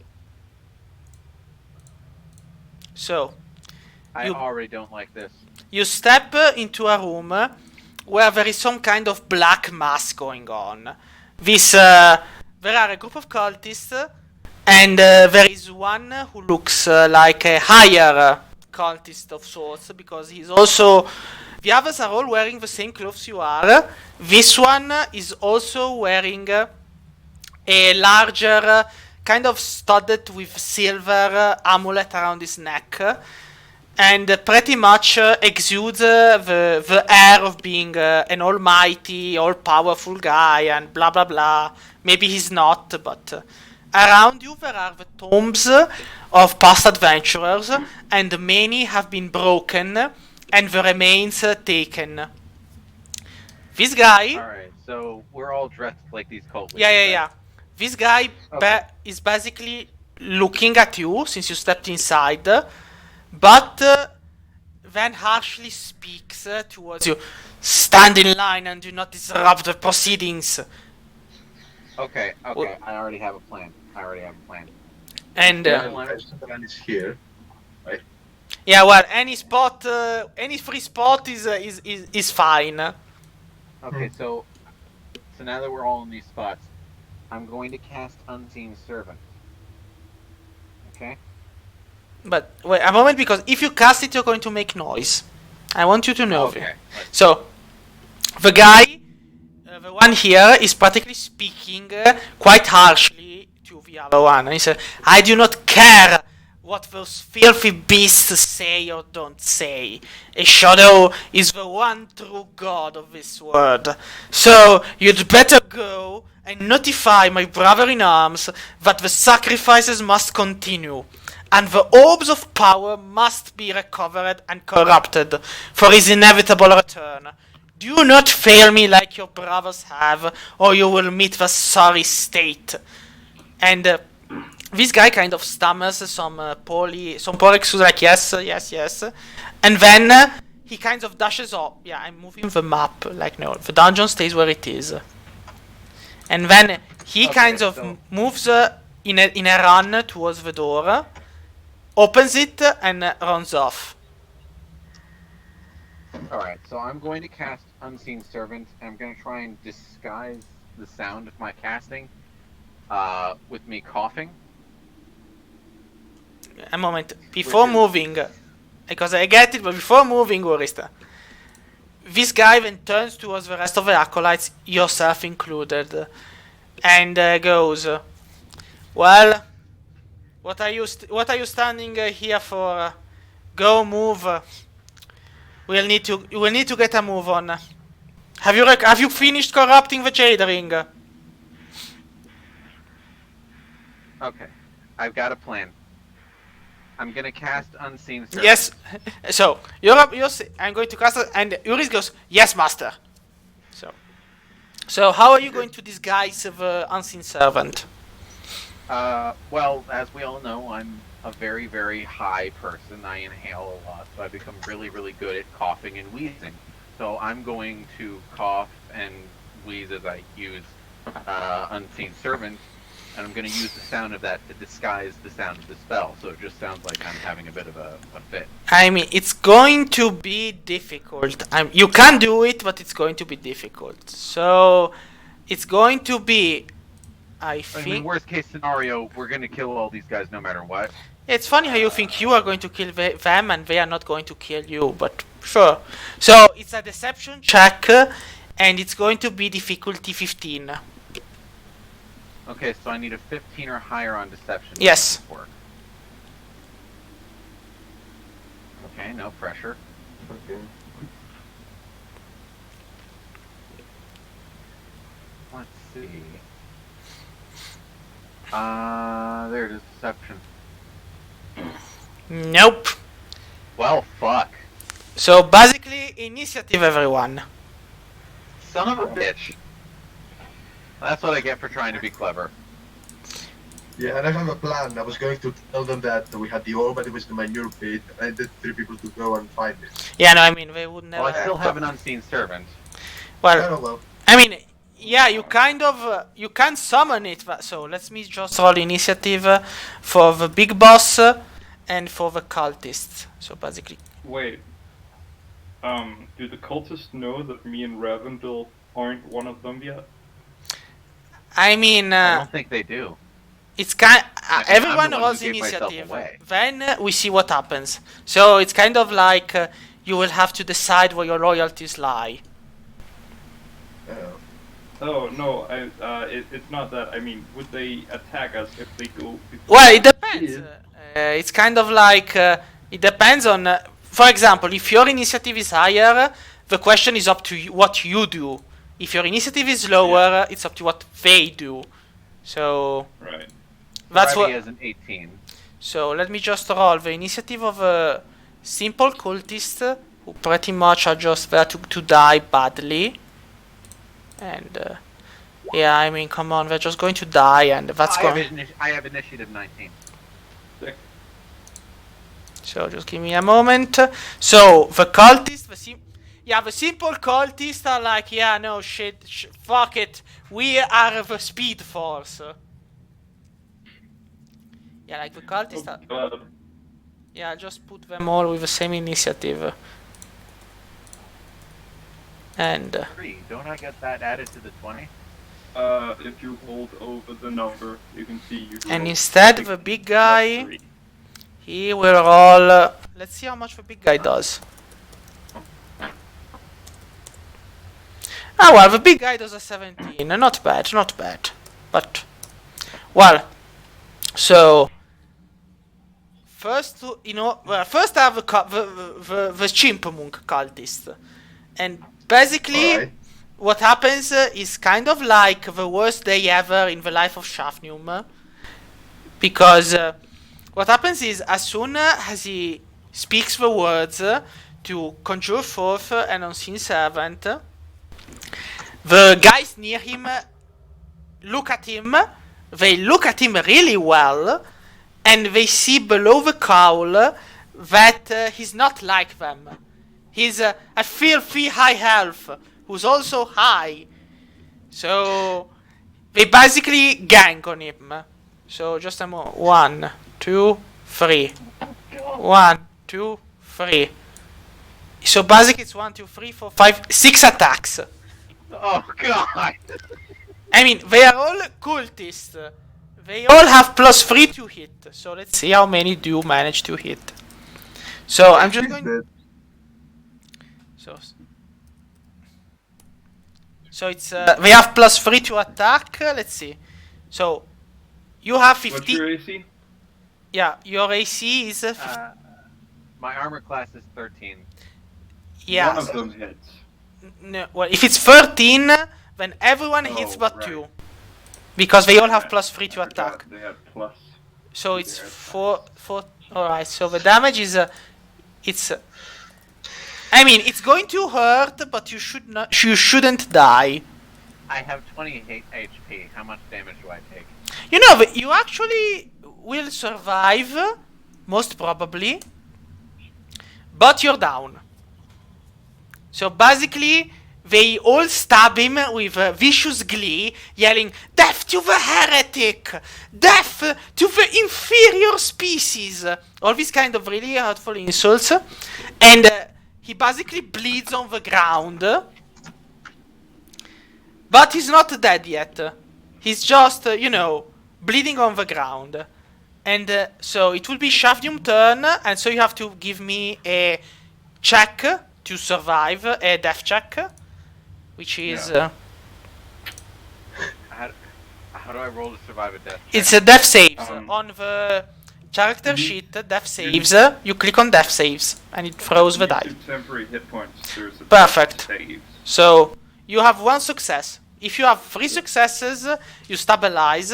If you have 3 failures, you die. So, Yes. Okay, so I'm just being fucked out of this. Am I unconscious at the moment? yes, you're Yes. unconscious. You're pretty Well, much... You're bleeding out on the ground. Okay, well, it's 2 on... Wait. But Six. they don't know we are the enemies. I mean, They now, well, we will see, because, I mean, now it's Ravandil's turn. So, Ravandil, you have just seen the cultist kind of pretty much skewer your teammate, your party member. What do you do, or what do you say? Or just do nothing You and just say saw nothing. 6 people attack a high elf and call him part of an inferior species. Yeah, I'm basically now consuming the I'm going to rest of throw this trying to trash hold- in the manure pit. Alright, give... So basically, I just pick up his body and I'm like, I'm gonna throw it away. Alright, give me a deception check, but you have advantage. Because you insulted the corpse. And I I'm throw not it. dead. I mean, You're not a corpse yet. Oh my. Oh, so goodness. it's basically like you're holding it up and you say, "Oh, sweet little Shafnum, I will heal you later." And then you look around and are like, "Yeah, no, this trash, I don't know him. I'll throw him out." Tourist? So basically, My initiative is 2, man. Don't look at me. yeah. So basically, after Ravandil, it's the turn of the big boss, who kind of looks at you. How do you know his name? Wait a moment. And We're dead. so what he does is you give me a wisdom saving throw, difficulty And I have 11. advantage on those. What? Ah, yeah, it's a will saving throw on a or be paralyzed. Yeah, it's an enchant. Because you're an elf, correct? Wait a moment, because Yeah. you might actually not have to roll because you might be immune to it. In which case, Yeah, I'm- it would be for the very best because you can just run for it. Ninja Ronda, you just grab his body and. Ah, no, you cannot Let's be get put down to there. sleep, but that's pretty much it. So no, let's see this. Yeah, you passed the saving throw. You're fine. So now it's Okay. Urist's turn. So, Urist, what do you do? data. I don't know. I mean, it's up to you. What should I do? I mean, Everdell has been discovered, right? Well, they are suspicious of Ravandil, so they tried. You don't know what spell the High Priest threw, but it didn't work. But anyway, they are suspicious No, of but, like, Ravandil. They know he's not a cultist, right? Yeah, they pretty much know there's something wrong going on. Ah, by the way, Shafnum, they have a death save because we passed your okay. turn. Oh, wait, no. Ah, no, right, sorry, you're I failed after. my death save. No. Isn't it my turn first, though? Yeah, no, sorry. I just made him roll I now have a because 19. I'm a horrible person. Ah, But okay. so, Urist, what do you do? Okay, can I as I'm like pretty sure I had to roll higher than a 4. Yeah, so it's one can I failure. a free action use a potion? Well, it's a bonus action, but you can. No. In that case, I'm gonna Dude, begin if I'm to fucking dying anyway, you might as well just shove the potion down my throat. Yeah. Yeah, I just don't think I can get to you because I can't go through them. So it's like 1, 2, 3. Orist, are you really going to run away from me, you son of a bitch? I can't. No, but I can't get to you. Like, I don't have enough movement unless I dash. So yeah, I dash and then I use my bonus action to the potion down his throat. So you're basically sure you can do that. So the potion of healing which you give him, I did mention they were the good ones. So you have to throw. How much was it? Potion of healing. Come on, all the time it's always different. 4d4 plus 4. Okay, I can do that. Slash going to 4 plus 4. Oh wait, how do I roll? You just make a roll? slash roll and then 11 hit points. yeah, well, basically I'm alive. yes, you are alive with 11 hit points. So yeah. Yes. Okay, so But With wait, actually with my... because now, so Urist, you moved, you did the dash, you healed him, your turn is over. Correct?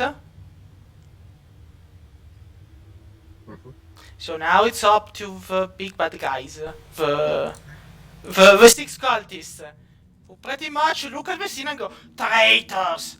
Traitors! But now they split their attacks. So, Ravandil gets 2, Shafnium gets 2 again, and let's see, yeah, Urist gets 2, because this guy will do 1, 2, and just attack on Urist, because... So, 2 attacks each.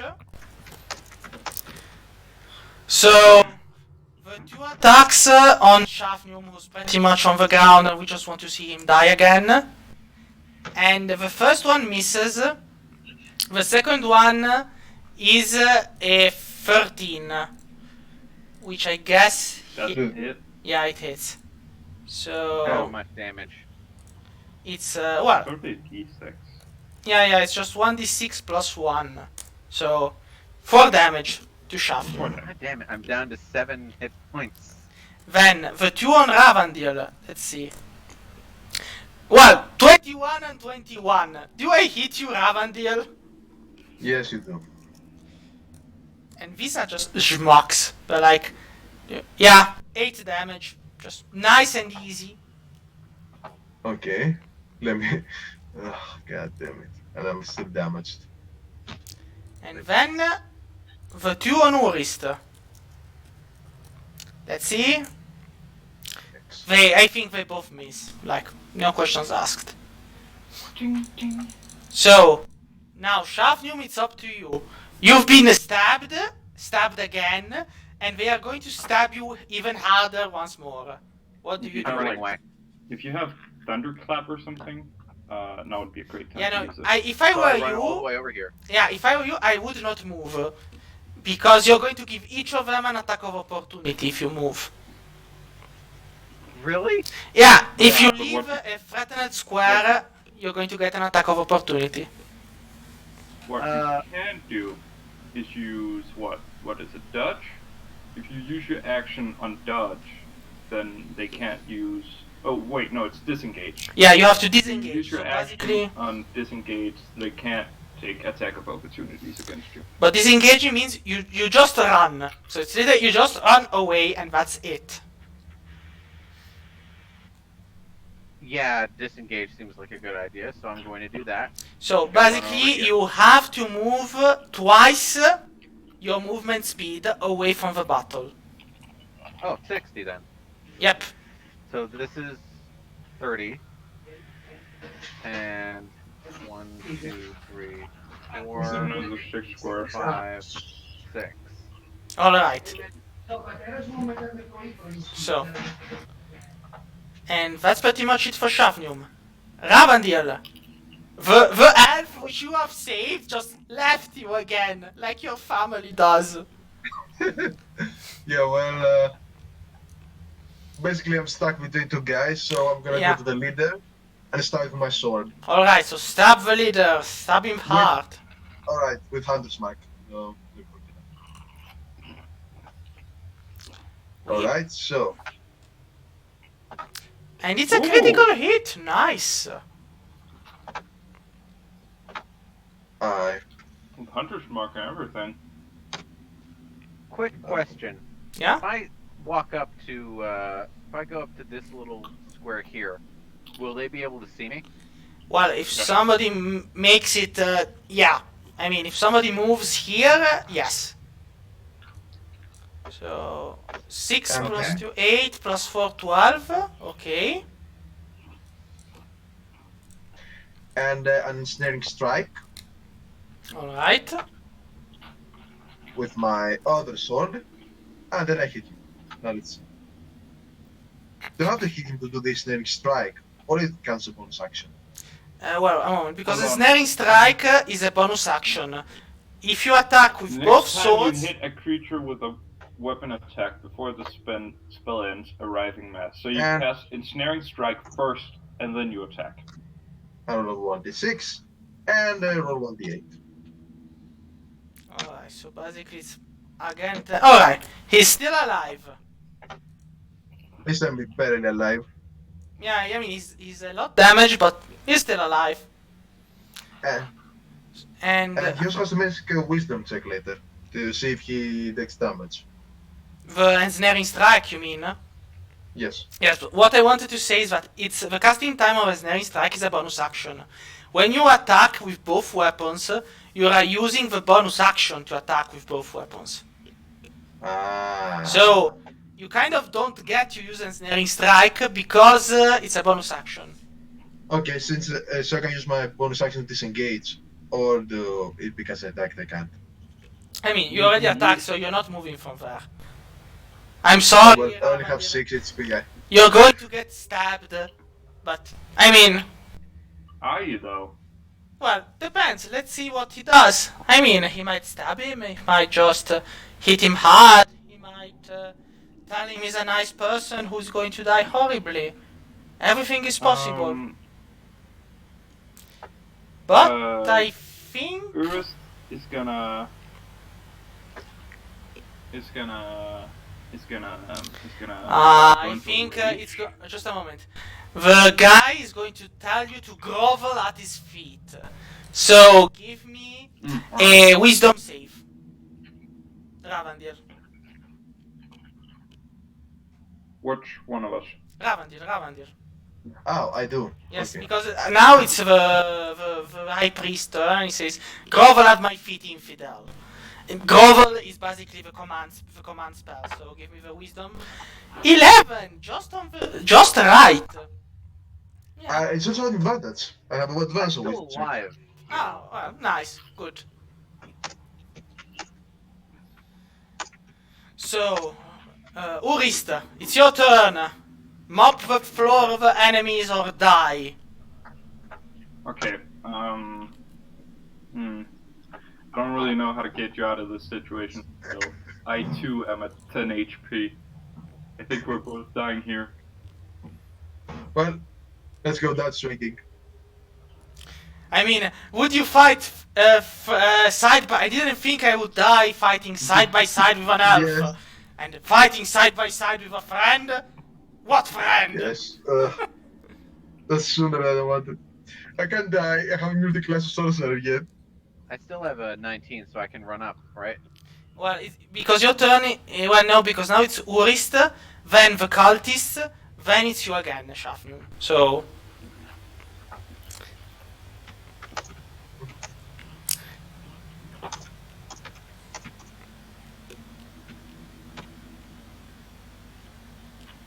Yeah, I'm gonna say it. Urst is gonna attack. It's actually gonna run up. I know I'll probably get a Yeah, opportunity you attacks, get 3 but- attacks of opportunity. There are 3 of these, so... Wait, no, I didn't leave that one's threatening squares, did I? 1, 2, 3. Yeah, I mean, they Well, all I mean- threaten the squares around them, so... Yeah. Yeah, but like, can't he attack me from here still? So is it really threatened? No, but when you leave this square, so you get a... How do I make those circles? Oh, three lives. Let's do this. So... It's going to hurt a lot. Or maybe it I can won't. take it. I'm raging. So the first misses, the second is a 13, the third one is an 18. The first two miss. Alright, the 18 hits, but it's just 1d6 plus 1. And it's 3 damage. So it's 1 damage. Alright. That hurt less than I thought. Because you're fighting with a friend, so pain doesn't matter.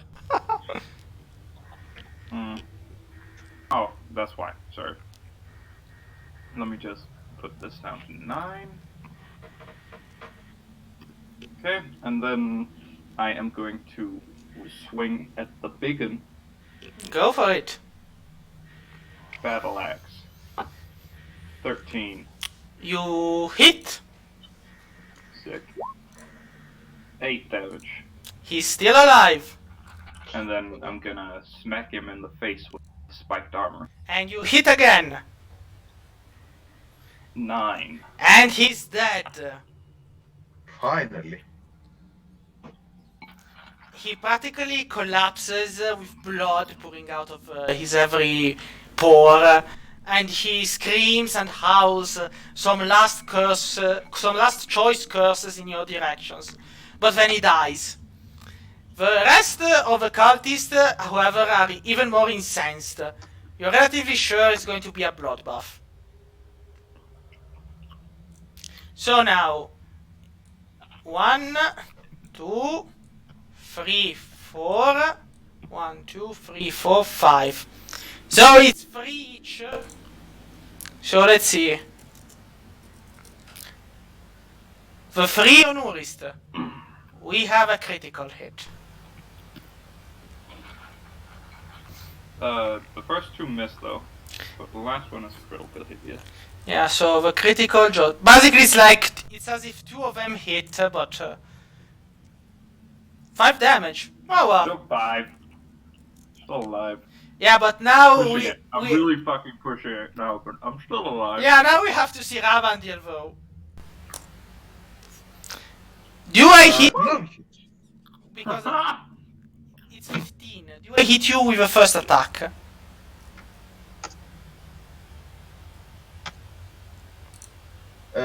No. Alright. Have 60. Then you're fine. They all miss you. You're literally so. Yeah, I'm like a Matrix. Yeah. Avoiding scimitars. So now it's Alright, shuffle now it's turn. my turn. Yeah. Alright, how do I make those little circle things? What? Just Hold down your mouse on a particular spot. Oh, okay. yeah. So, 1, 2, 3. So I'll move 3 spaces up to here. Mm-hmm. 3, 4, 5, 6. 1, 2, 3, 4. I'm going to cast knock on this guy's robes. And have Knock? him just fly off of his body. I don't think you can use knock on people's bodies. I'm sorry, but I'm not using it on his body. I'm using it on his clothing. another contains a mundo. No, but it must be that prevents a mean of access. Well, And don't you start Oh. saying that knickers prevent access to private parts. So, I mean, how lewd. I was just going to propose that the cloak prevents access to the rest of his body. yeah, come on, we all know where you are going with it, you stoner. You will not knock on any elf or princess or whatever. Okay, in that case, before I move up 3 spaces, Yes. let's see. I'm going to cast Disguise Self on myself. And strip completely naked, so that I look like one of the people from the other room. One of the kind of But you lizard-like people, one of the snake I mean, yes, but why? Like, well, I mean, you can do it. It's just going to be your turn. Like, you're going to have to strip naked, throw the spell, and then you'll be done for the turn. Just, step. Oh, that's just going to be the whole turn? Yeah, so I mean, just step in and throw a stone, or I mean, if that's the case, then I might as well just use Disguise Self and then move here. I mean, sure. Without even... Yes, that you can do that. You don't need to get naked to use this guy's self. That's true. I mean, you don't need to get naked. Do not be too much complicated. Some solutions are incredibly simple. You're right, I'm overcomplicating it. I'll cast Disguise Self on myself so that I look like one of the cultists that we murdered. Yes. And then I'm going to move 1, 2, 3, 4, Yes. 5, 6 for full 30 movement speed. All right. And I'm going to shout towards the other cultists. I'm going to try and convince them that there are more of these heretics here, I like and enforcement. they have to follow me to them.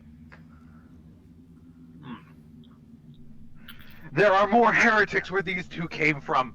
I found some. We've captured a few of them, but they killed some of our comrades. Yeah. Well, give me a deception You 3. check.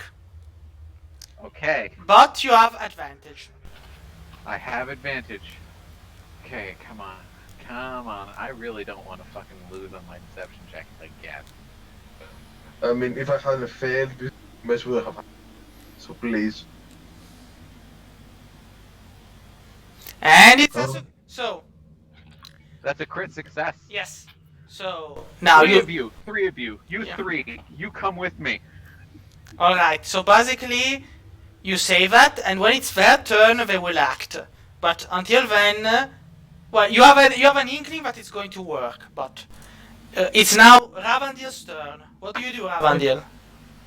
Again, Hunter's Mark on the guy in front of me, Yes. and I start with my sword. Stab him, I mean, it works. It just works. Or this one? and you do hit him. And you also kill him. I kill him? Yeah. I mean, these are literally schmucks. They have like 9 hit points each. You Alright then. just need to hit them and do damage. I turn to the nearest guy then, and I start with my other sword. Alright. While I cast and I recast Hunter's Mark. You mean... no, wait a moment, because Hunter's Mark is a bonus action, correct? Yeah. So I So- got the... Yeah, actually, Hunter's Mark works if you do not kill the target on the first round. Otherwise, you have to just throw it. And he's still alive. He's got 1 hit And I point. roll one. And he's dead. And he's dead. Because I did that. So, Urist. I swing with my my battle axe. Thank you. You hit what's him? This one? Nice. What's this one? And he's dead. 11 damage, he's dead, and then I backhand the one up against the coffin.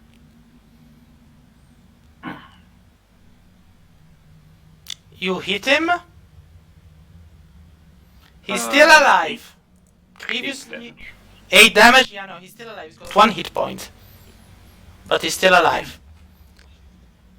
So, there are 3 remaining cultists who look at the carnage and then they all disengage in Shafium's direction. They're like, sure will follow you! Problem is, now Shafium, you're blocking the way. What do you do? I lead them. They're following me, so I'm leading them. Alright. This way! You do realize you will end up alone against 3 of them if in the end, like, I mean, it was a nice plan, but where are you bringing them? I have an idea. Like, I mean,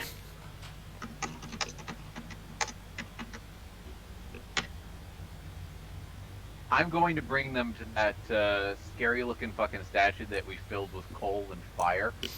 yeah, so you have to go Oh. downwards. I'm going to lead them to that statue we found earlier. Alright. The one that we filled with flaming coal. Alright, so you'll move down, like, And in the meantime, you Ravandil and Urist. I mean, Okay. these three disengaged, but that's as far as they got Okay, so before the turn Wait. ended. So 5, 1. It's your turn, Ravendel. You can Oh, hit I can one of reach them with them. an arrow. But I can reach them as well as my swords. They're 25. I have 30 speed. So I just run with them, hollering autistic screeching, and I cast. And I start with my swords. attack.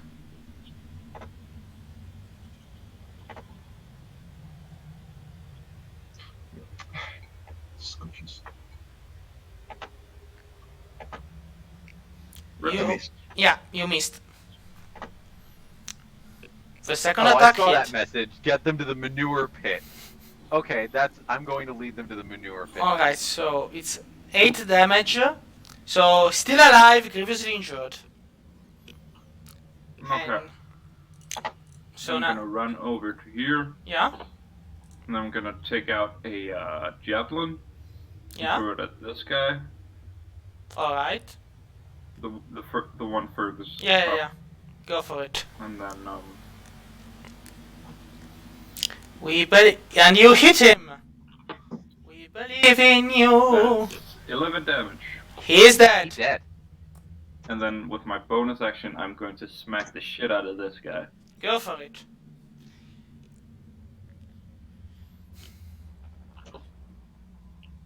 Rip. I don't think I hit that. No, you didn't. No, well. You missed. We believed in you. And you failed us. So, they are going to disengage again. So, 1 and 2.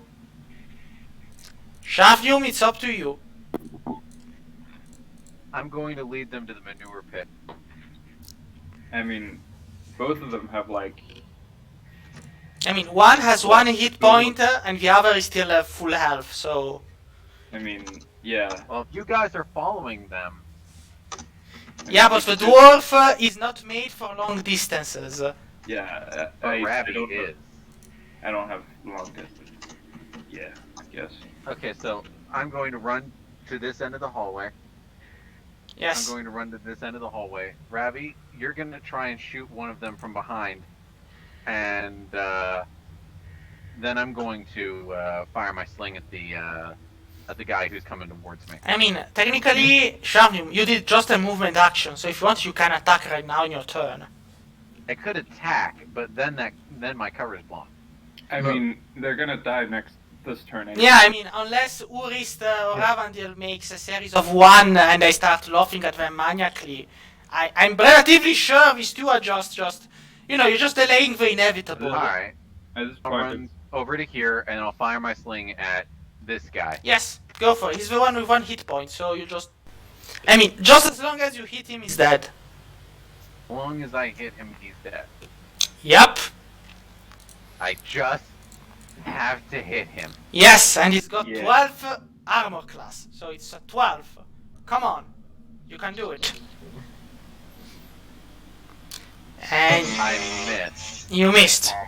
bomb. Can I use Bardic Inspiration in order to boost that? Actually no, because you would have had to play it first.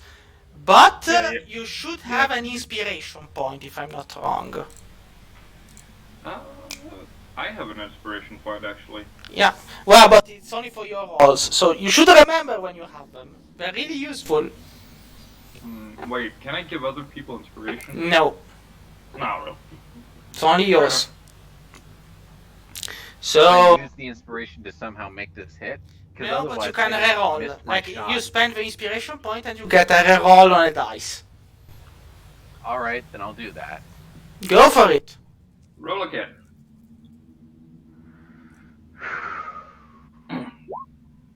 There we go. Yeah. And you hit him, and he's dead. Alright. So, now it's Ravandil. We believe in you. You can do Okay, it. I look him with this sheer amount of hatred. Yes? One of my songs, I sound like him screaming at one of my lungs, and I stab him. Come on. Like- You can do it. Everyone's gonna hit. You hit Hell him, yeah. Oh, he's still alive. Died. Still alive. Need the second attack. I'm trying. Come on. You miss. How could you miss? It's all down to the dwarf. But I only 1d8 because I have my Colossal Slayer. And he's dead. Ha! Suck it. Alright. They are all dead. Bleeding on the ground. Utterly dead. So... By the way, Urist, I'm going to need a perception check out of you. Passive or... No, active one. Go for it. After everything's said and done, Chafnium just sort of Perfect. falls to the wall. His back hits it, and he just slides down, sits on his So- ass, and takes a deep breath. Just give me a moment. A deep breath of his favorite. So... This should go in the map layer. Alright. So, basically, Urista, after the battle is over and everything is calming down and chill, you realize there is a kind of secret alcove in the wall. In the stone wall over here. Cool. And there is what looks like a drawer, so to speak, made of stone, that can be pried open. Let's open it. Alright. At this point, if I die, then I'll gladly die doing the thing I love. Opening chests Doors. with taking traps to the face and... Yeah. But no, there actually isn't a trap or anything like that. Inside this secret drawer of sorts, you find candles and silks and a variety of pretty objects which you kind of realize probably belonged to the dead people of the crypt and which were taken as spoils by the cultists. Yeah, let's fucking just snack it all. Fuck the dead people. Who needs them? And it's circa... it's 3 of you, so it's 30 gold coins each. But in objects. But yeah, it's 30 gold coins each. We're getting rich out of this. Well, yeah, I mean, little by little, you'll either get rich or you'll get dead. So it's one or the other. Yeah. I would very much like either a short... Can we just like hide in the in these coffins and just go to sleep for 8 hours? I mean, the coffins are empty, so that kind of makes you Yeah. think, where did the bones go? But sure. Yeah. Let's take a nap. I'll use the cultist robes as like freaking blankets. And you leave the cultist corpses there to just, dry a bit. Yeah, just as a deterrent. As decoration. These cultists were slightly different from the other ones, though.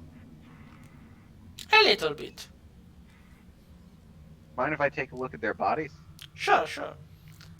They are practically with scales like snakes, like the other ones.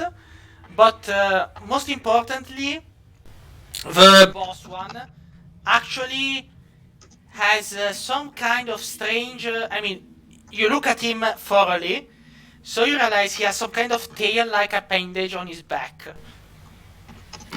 It's not a really big tail, but it's there. Kind of like it has been forgotten, but it's there. A snake-like tail.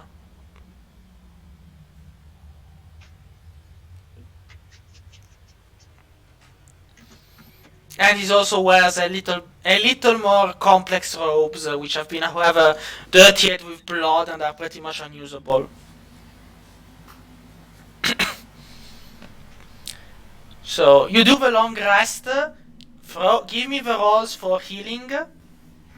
Oh, wait, a long rest is just... No, the long rest is you recover everything. Sure. Yeah.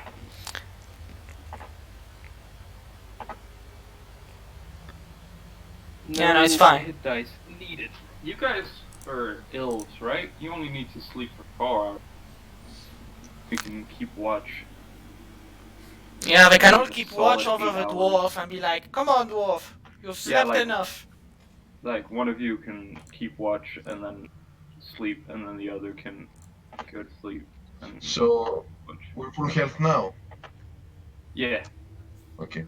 unless something comes and joins us during the rest. Yeah, like you're all sleeping. At a certain point, somebody knocks and there's a vampire, and he's like, "What are you doing here? That's my bed."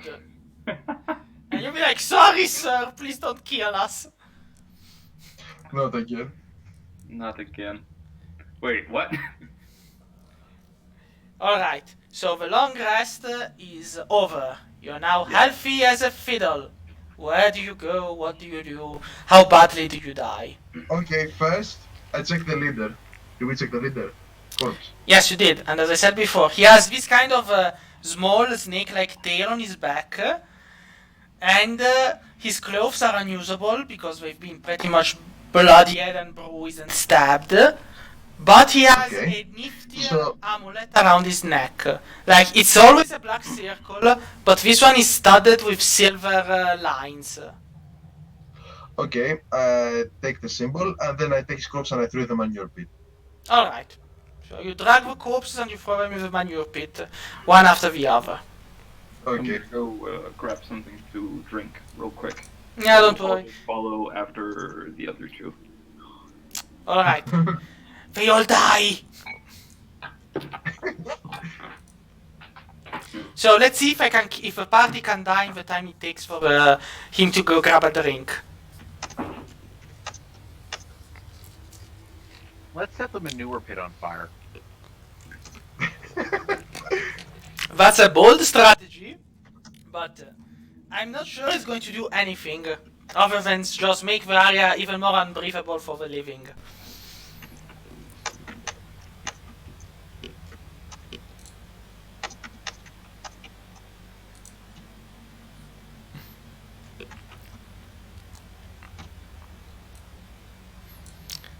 So basically, you have some choices on where you want to go. There is a door here, or I think there were yeah, there is this other corridor over here in the low that you haven't explored yet. So it's full of fun places to be. Okay.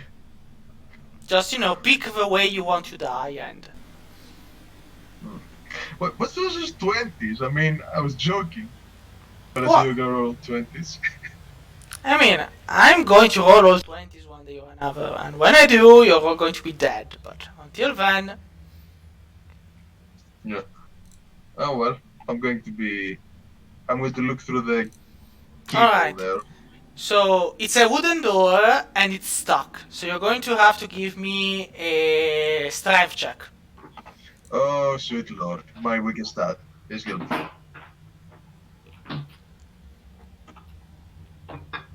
And the door doesn't budge. Ah, doors, your most horrible enemy. I'm sorry, Ravandil. What's up, I'm back. What's going on? Was not an argumentative. You go set fire to the door. Ravandil wanted to open the wooden door over here, but it doesn't open because it's stuck, and Ravandil doesn't have the strength to do so. Step aside, peasant. I'll show you how a real dwarf does it. And now, in before the dwarfs, does a 1 on the strength check and just pulls a muscle, and I mean, it's not better!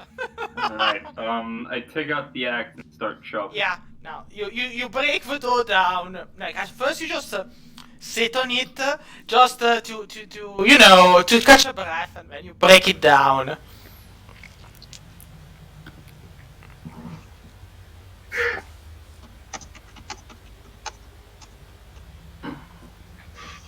So, over here you have a dead end, and over here you have a corridor. Now that we've had a long rest, does that mean that my spells come back? Yes! Yes, everything is back.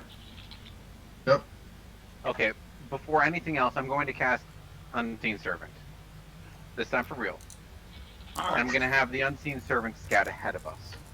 But fact is, I mean, Unseen Servant doesn't. I mean, it cannot scout. It's kind of like you can command him to move, but it only moves 15 feet, and it does simple tasks. But if it goes further than 60 feet away, it disappears. But it lasts 1 hour. So Okay, so I'm going to keep him about 15 feet ahead of me at all times. yeah, sure. I mean, it's a kind of an invisible force, so it's there. It's an unseen servant. Yeah, this unseen servant is basically going to act as a kind of shield for me. I mean, it's a shield with a CA10, 1 hit point and 2 of strength. But yeah, it will last 1 turn. Probably everyone is going to die. It's still a hit soaker. Yeah.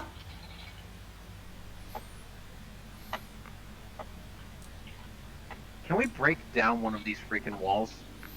The problem is, if it had been made of wood, yes, but it's stone. So you grab a pick and you get to mining, and in a couple of hours I might allow a hole or two, but... Yeah. It's not like any of us have any blunt weapons to face to make the process quicker too. Well, actually, I have assessed this. If I give that to Urist, could he just smash down? I mean, his own he back would up be our- like punching the wall. That's Like not... a hammer, blunt object. Okay, so that is clearly a trap. Yeah, I don't think So- we were supposed to see this. Oh, scheiße. Oh, well, we all make mistakes. I Let's mean, just pretend that my unseen servant is tapping the floor in front of us. la la la la la. I go through it. Ah, no, there's Fuck- no need fuck- to. I mean, fuck metagaming. No. Metagaming is a sin, and I shall not commit it. yeah, but just a moment. Let me see if by passive perception you would have seen it. No, you wouldn't have. So yeah, 13. it's going to. So I'm going to throw poison darts at you. Okay. Do I see them coming, or is it a total surprise? Well, it's a total surprise, of course. Okay, so what, yes. 16? So, do I hit you with 10? So, because I'm a Duergar, I take half poison damage. Yeah, but do I hit you with CA 10? Oh! No. I mean, no. That's all. So it's basically the dwarf is just walking down the road, and at a certain point he hears ping ping, but that's it. Just glances off the armor. Yeah. Oh, what's that? This is a happy fun statue. It's a statue of an hydra, actually, with lots of mouths and teeth, and it's quite a happy statue.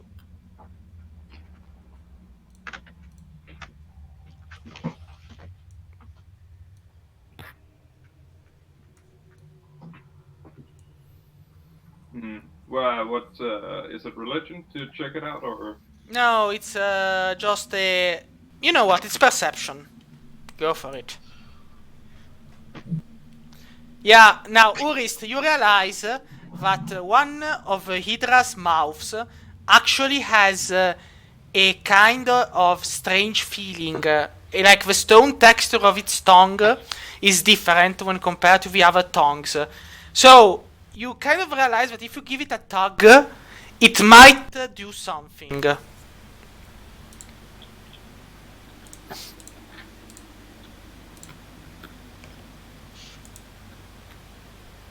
Alright.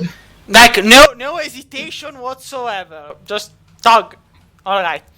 So basically when you tug the tongue, the Hydra's mouths kind of shatter. And the entire section of the wall crumbles down into dust and stone, revealing... well, you can practically see everything, so there's no point in just... revealing what looks like a crypt for even better adventurers, or so you believe. And in the distance, you see a skeleton. I'm going to need an initiative check. Okay, we're killing this fucking skeleton, and we have the blunt weapons to do it. So, All right. So, I don't care what my initiative is. My first response, I am going to Punch it. Yeah, I'm what's just with going that? to fire my sling. 1, 2, 3. Oh, there's 3 of them. And There's another 4 ooh. enemies. there are happy things, but I mean, you only just see the one. So, By the way, what was in that chest in the last room? 30 gold. basically, yeah, 30 gold each. Each of us. Wait, 300. No, okay. 30. 30. So, Wait, how much gold do I have right now? I don't know. Well, but you should keep count. If you don't, it's... So, So it was the 50 gold from the treasure. Yes. at the start of the session, we had 60 gold. There was 50 Right. gold for the treasure. So now And we're another- at 101. And then another 30 for, 131. yeah, 151. For some reason, I have 175. Maybe I did some miscalculations. Nah, maybe you... No, you got a 15 extra gold from me, so you're at 150, and Ravendil, you're at 170. Okay. And Alright. how much gold was in each of those rooms that we each got? So it's 50 and 50? 60 for the start of the session, 50 Yes. for the trapped hallway, and 30 for the 30 for the thingy. For the chest? Yeah, for the chest. So that's 100. Okay, I wasn't sure before. Or wait, is it? Alright. Yeah, 140 gold.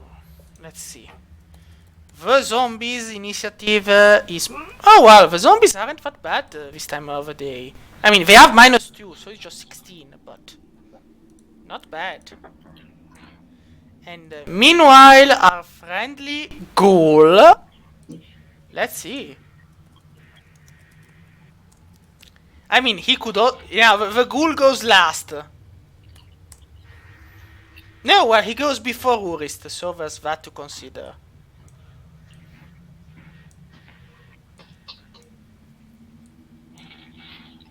Alright, so, Ravandil, you're up first. Alright then. I shoot him with my bow. The problem is, where do you move? I go from, I think it was here. Because I don't have visual contact, I'm gonna go here, which is... Yep, it's 50 paces a second lead. And then I shoot them. But you can't... I mean, I can shoot I mean, right. no, you cannot, because you'd have to move here where Urist is in order to see them. Ah, And since Urist is here, you will have to move here. Yeah, you'd have to go into the beginning of the hole. Well, into the newly opened door that is here. Yeah. so I have to go here. Yep. Okay. And Oh, once that's you what are I said, there, I can show the rest of the room. Since... Alright. There we go. Come on, reveal this. Alright. So now, can I shoot them? Now you can shoot him. Okay, so I find the closest, cast Hunter's Mark, and I shoot with my longbow. Alright. That would And I probably have be the ghoul, right? So, just a thing. These things here, they give cover. So, if you shoot, you can shoot them, but they will have partial cover because they are behind them. So they'll get a +2. Okay. Okay, so This is with advantage, by the way. Do I hit them? No, you do not. Okay, Sorry. I fail. Yes. Shame. So, now, the zombies, 1, 2, 3, 4. 1, 2, 3, 4. 1, 2, 3, 4. I mean, the zombies, they're just going to move downwards, and that will be it. Oh, well, we'll do the second movement since they cannot do anything else. 1, 2, 3, 4. 1, 2, 3, 4. Shavnum, it's your turn. And you're kind of in a pickle.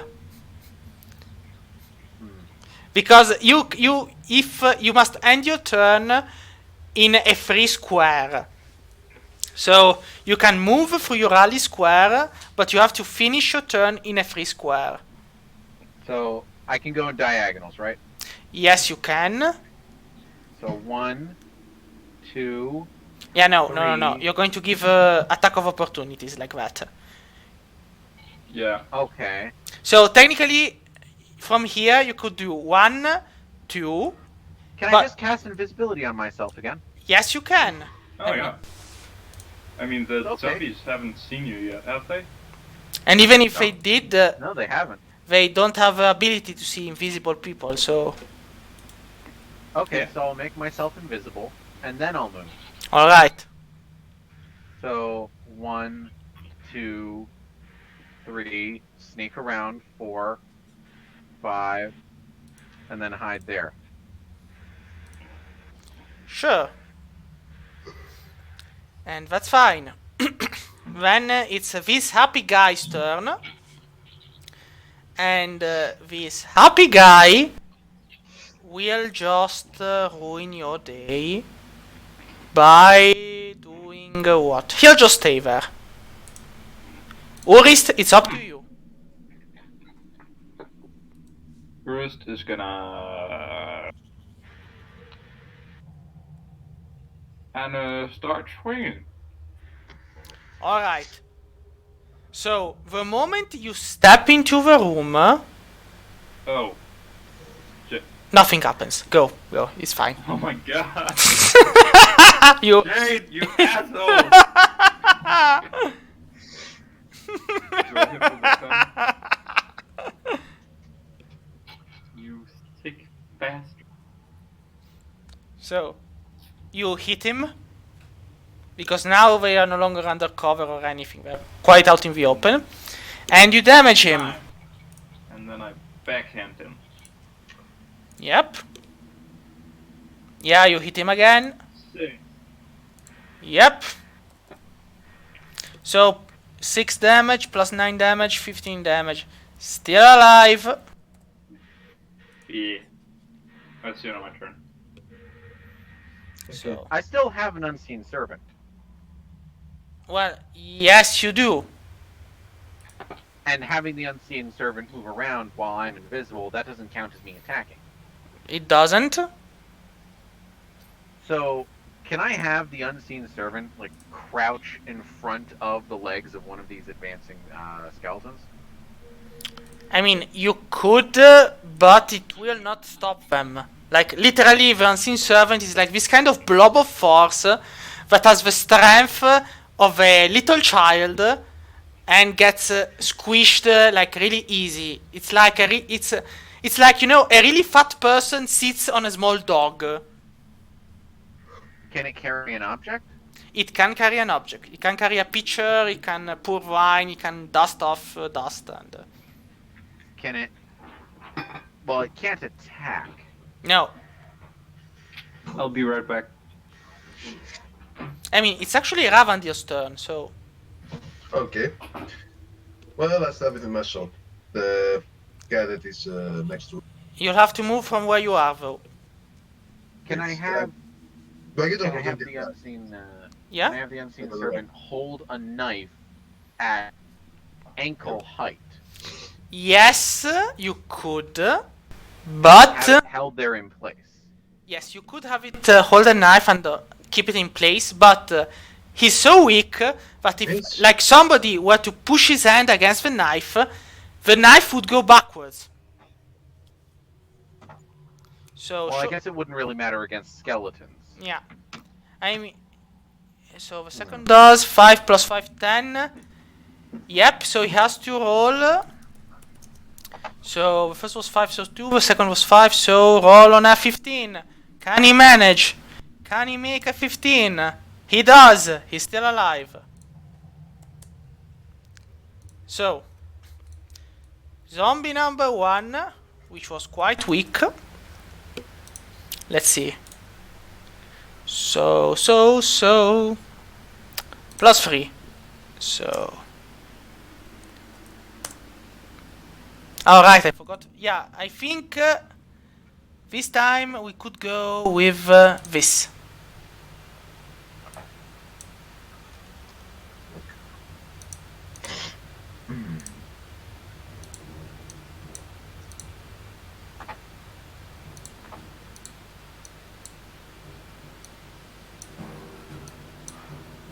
Alright. Is there anything on these walls that can be used or taken off of them? Well, the walls are actually filled with skulls and whatnot. Remains. Human remains. Even more than usual. But let me just finish the attacks. Because, yeah, this one misses. Because moves here. And this one is the last one. And so... Now he misses too. So basically only this zombie here hits Urist. And the damage is going to be like... yeah, it's just the bare minimum. There you go, Urist. 3 damage. Hey, I'm back. Sorry. Don't worry. What's poppin'? 3 damage to you. Oh, okay. So I have another one of the cult robes. Yes. Can I have the unseen servant wear a cult robe and knock a skull down from the wall? You could. And so, could I have Shafnium move around the cover and have the unseen servant wearing the robes lead one of the skeletons away this way, so I can attack it behind cover? The problem is the zombies are... they're zombies. They already have their targets. Like, even if you were to just, you know, wave your hands at them from behind them, they wouldn't bother with you. Yeah, they What if can't they really were- be directed unless you have control undead. Can Well- Can I have the unseen servant throw something at them? You can. It probably still won't make them change their minds. Because, I mean, the main reason they moved forward, instead of staying behind cover, was because they're zombies. Like, they have a target. They're going to bite them.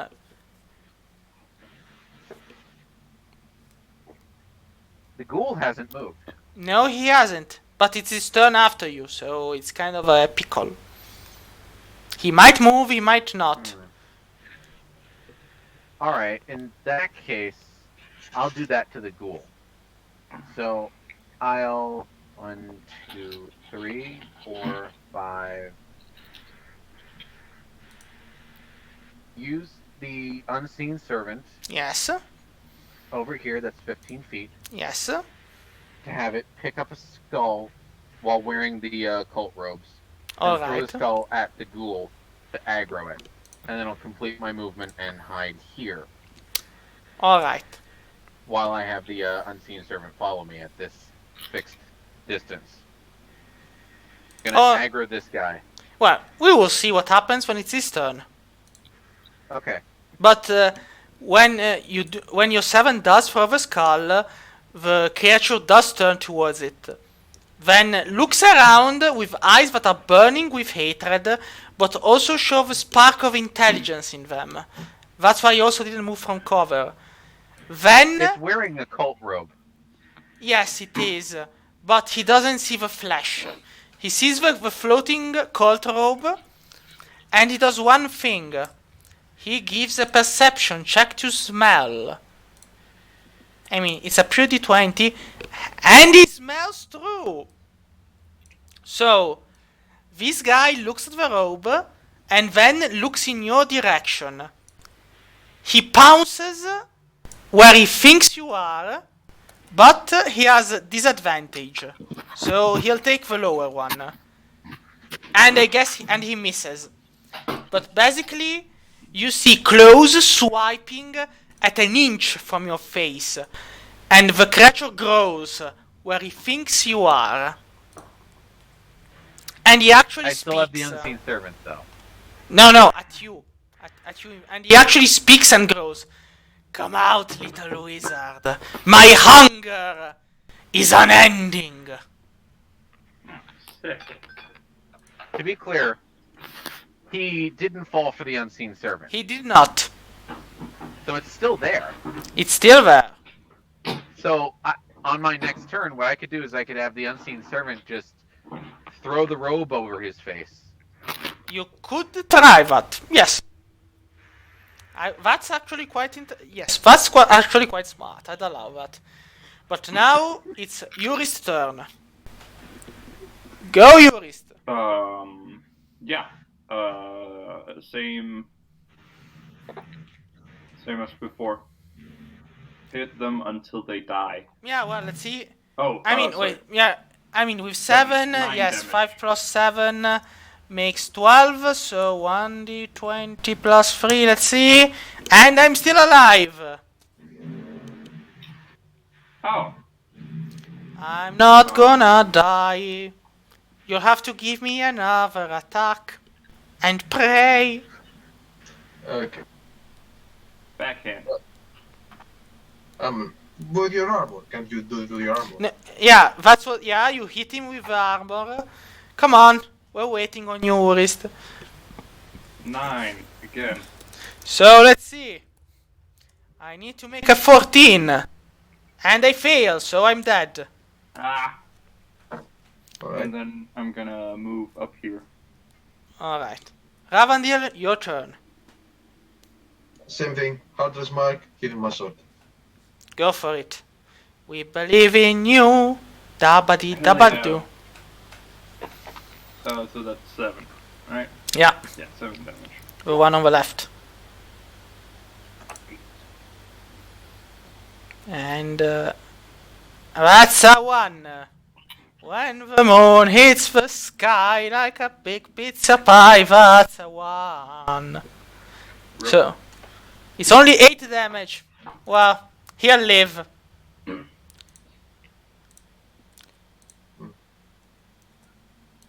Alright. So now it's their turn. 1 zombie each. I'm just going to throw the... So, Yurist, it's a 12, and I miss. But Ravandil, it's a 19, and I think I hit you with 19. Yes, you do. So, suffer the incredible wrath of 3 damage. Yeah, okay. Could be worse. Alright. Now, Shafnium, it's your turn. Before doing anything, you have to give me a saving throw on Constitution. Okay. The difficulty is 10. Saving throw Constitution. Yep. So I just click Constitution. Yes.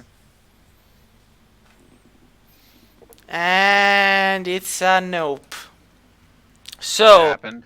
you get poisoned. So, basically, the creature you are standing near to emits such a strong and horrible scent that it poisons you. You have disadvantage on attack rolls and let's see, disadvantage on attack rolls and ability checks. Okay, that shouldn't be a problem. I'm going to have the unseen servant Yes. throw the cloak over the ghoul's head All right. and cover it, and then I'm going to because the unseen servant is like right here because he wasn't paying attention to it and was. So I'm going to have that throw the cloak onto him to cover his head, and then I'm going to go around to here. Yes. So, consider this. You haven't attacked, so you're still invisible. The unseen servant has 2 for strength score, so he can drop the robe on him, but you're going to have to give me a to hit check. So just give me a 1d20 minus 4 to hit. Okay, I'll just roll a 1d20 and then subtract 4 manually. Yeah. I think you actually got him. Yeah, I think so too. You actually do. Yeah, fine. The creature kind of finds his robe on his face, and he basically cannot see through it for this round. So, I mean, you move, and when it's the creature's turn, he just grows really angrily, and breaks the robe apart with his bare teeth and whatnot. And then he looks around, quite annoyed, because now he has to find your scent all over again. Which he kind of does, but he has finished his actions. So he's not moving. So, Urist, it's your turn. Sick.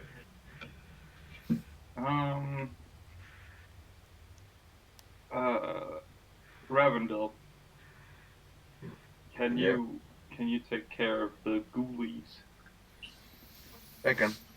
I'm gonna go attack. Try to get a hit in on that on the ghoul.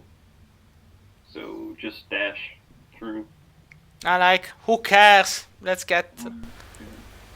I mean, you will get bitten or so, I hope, but I don't think so. But anyway, now I miss you. You're there. Alright. So, and then with my bonus action, just smack him in the face. So basically you're just doing like a rugby player. You just run up to it and then stramp. 7 damage. Quite nice. 9, I'm raging. Yeah, I'm just looking perfect. Yeah, you hit him full on. He takes the damage. No problem.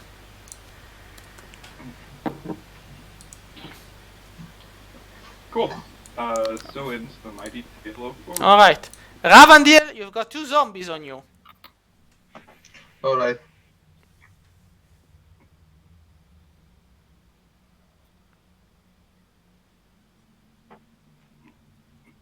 And you miss. Excellent. And you miss And I again. So I can do this. like Urist said, I'm going to deal with Ghoul. Can you handle the zombies? And Ravandil was, sure, no Yeah. problem. 2 seconds later. And then, 2 seconds, Urist, please come back. So, Okay, zombies. so Well, I already know something I can do to help Urist. so zombies on... So, 22, yes, 9, no. But the 22 does hit Ravandil. So... Yes. I'm gonna die. No, 2 damage. I mean, I rolled a 1 also. Oh my god. You lucky son of a bitch. Shavnum, your turn. We believe in you. Okay, so I'm going to have the unseen servant kind of just push and nudge at the ghoul's arms while he's moving, so that he's a little more sluggish. Because it's only 2 strength. It's not really attacking him. It's not even restraining him. I'm just going to really harass him. So that's the help action. Yeah, basically you're going to use the help action with... yeah, that's fine. So I have advantage on my next attack. That's And- true. Well, I mean, I'm going to move away from that. 1, 2, 3, 4, 5, 6. Take cover behind this thing here. Oh wait, no, I can't because then that'll dispel the unseen servant. I mean So what I can do instead is 1, 2, 3, 4. the unseen servant is Oh, 60 feet. I mean, it's not... Yeah, it's not more than, like, what? 10, 15 feet It's away? 15. Okay, No, so but like I've- 6 I've got feet some- before it dispels.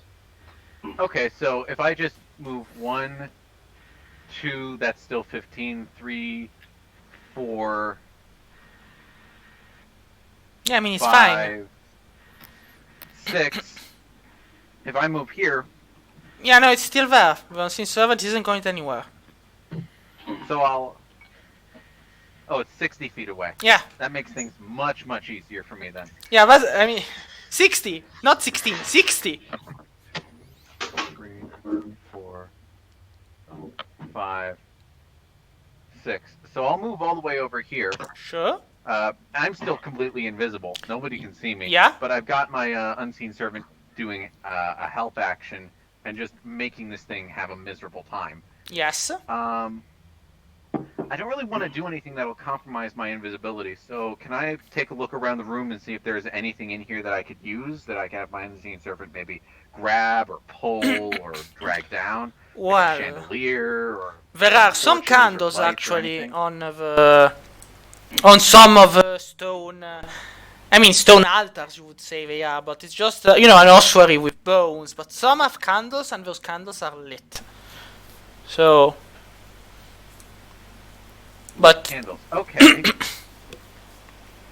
otherwise, there are the four tombs Okay. and. Can the unseen servant carry burning coal? It can carry burning stuff. Just remember it has 1 hit point. So the moment he gets burned, he disappears. Okay, so I wouldn't be able to. All right. Can I use prestidigitation to create a little goblet about the size of one's palm, light a piece of coal on fire using one of those candles, and pass it to the unseen servant, and then have the unseen servant sort of toss the goblet so that the burning coal flies out and hits the ghoul? You could, but it basically would take you something like 2 turns to do an action that can easily be done with just throwing the sling at him. But yeah, I mean, Well, I'm trying to figure out a way to stay invisible. yeah, I get it, but pretty much everyone's already busy. I mean, if you just stay there and just throw slings, I can guarantee you not a single undead is going to bother you for the time being. Because right now, it's the ghoul's turn, and he's going to attack Urist. So, he's not going to budge until Urist gets paralyzed. And so, he's going to attack. Do a... Shit. Oh, spicy. Let's do this. Shit. Roll that damage. Sure, I will. Remember that the hit dice of the damage gets doubled, not the strength modifier.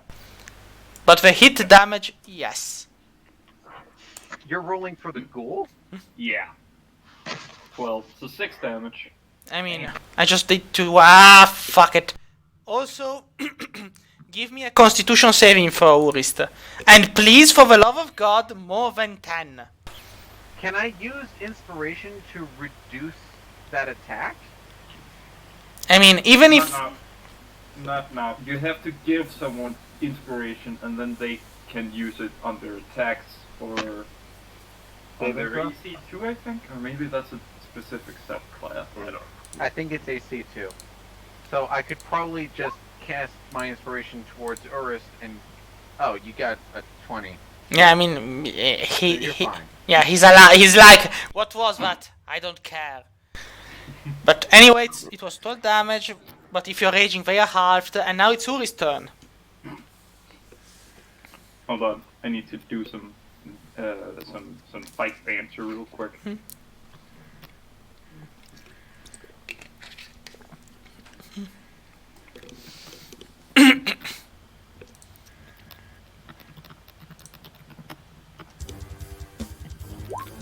Okay.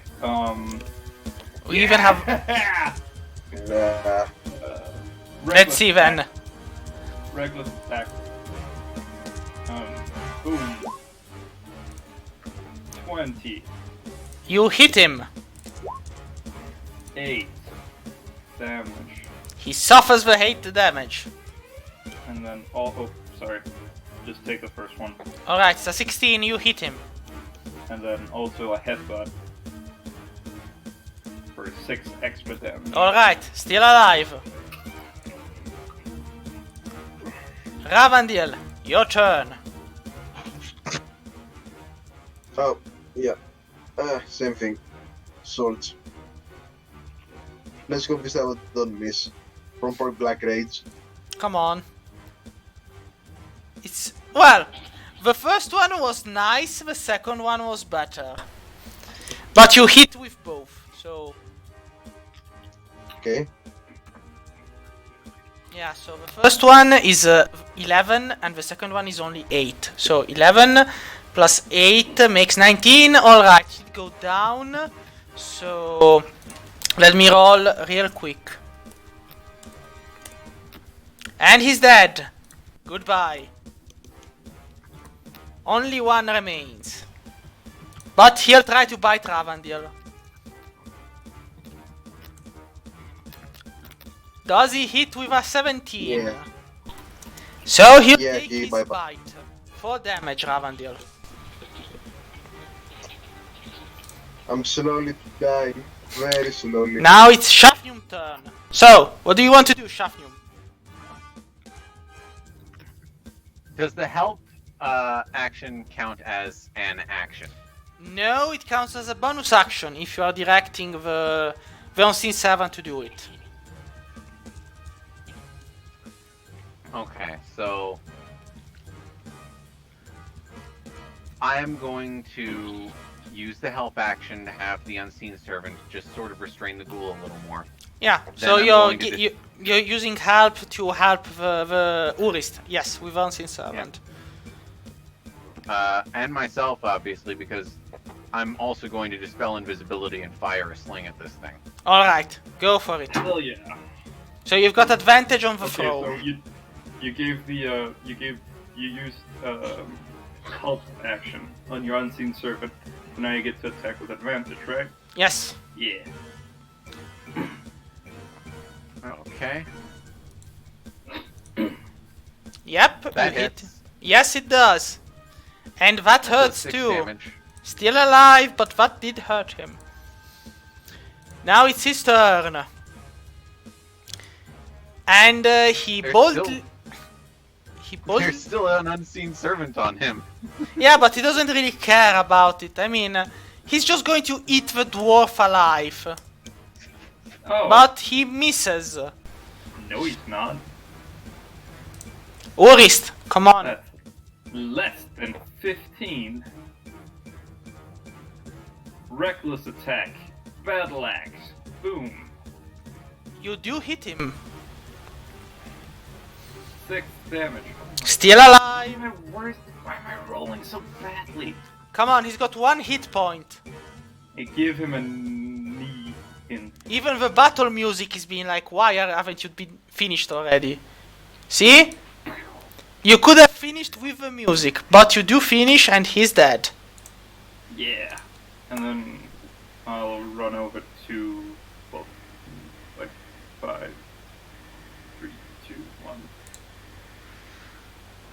To the zombie. Alright. In case Randolph needs my help.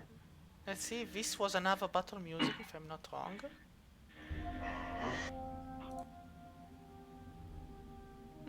Well, something of a sort. So, it's Ravandil's turn. Same thing. Come on, Ravandil, we believe in you. I must believe in me who believes in myself. And the first is a miss. No, wait, it's a 9. No, you do hit him. The first one, 9 hits because we've got 8 for armor class, but the second one misses. So it's 8 damage. Oh, well. Not everyone can be like Urist when he puts his mind to it. So... Zombie turn. Well, the zombie is going to keep biting on Ravandil. 15. Do I hit you with a 15? Nope. And so it's Shafnum's turn. I'm going to use the help action and I'm going to have the unseen servant harass the zombie. Alright. So, I'm going to fire my sling. go for it. You've got the advantage on the roll. Okay.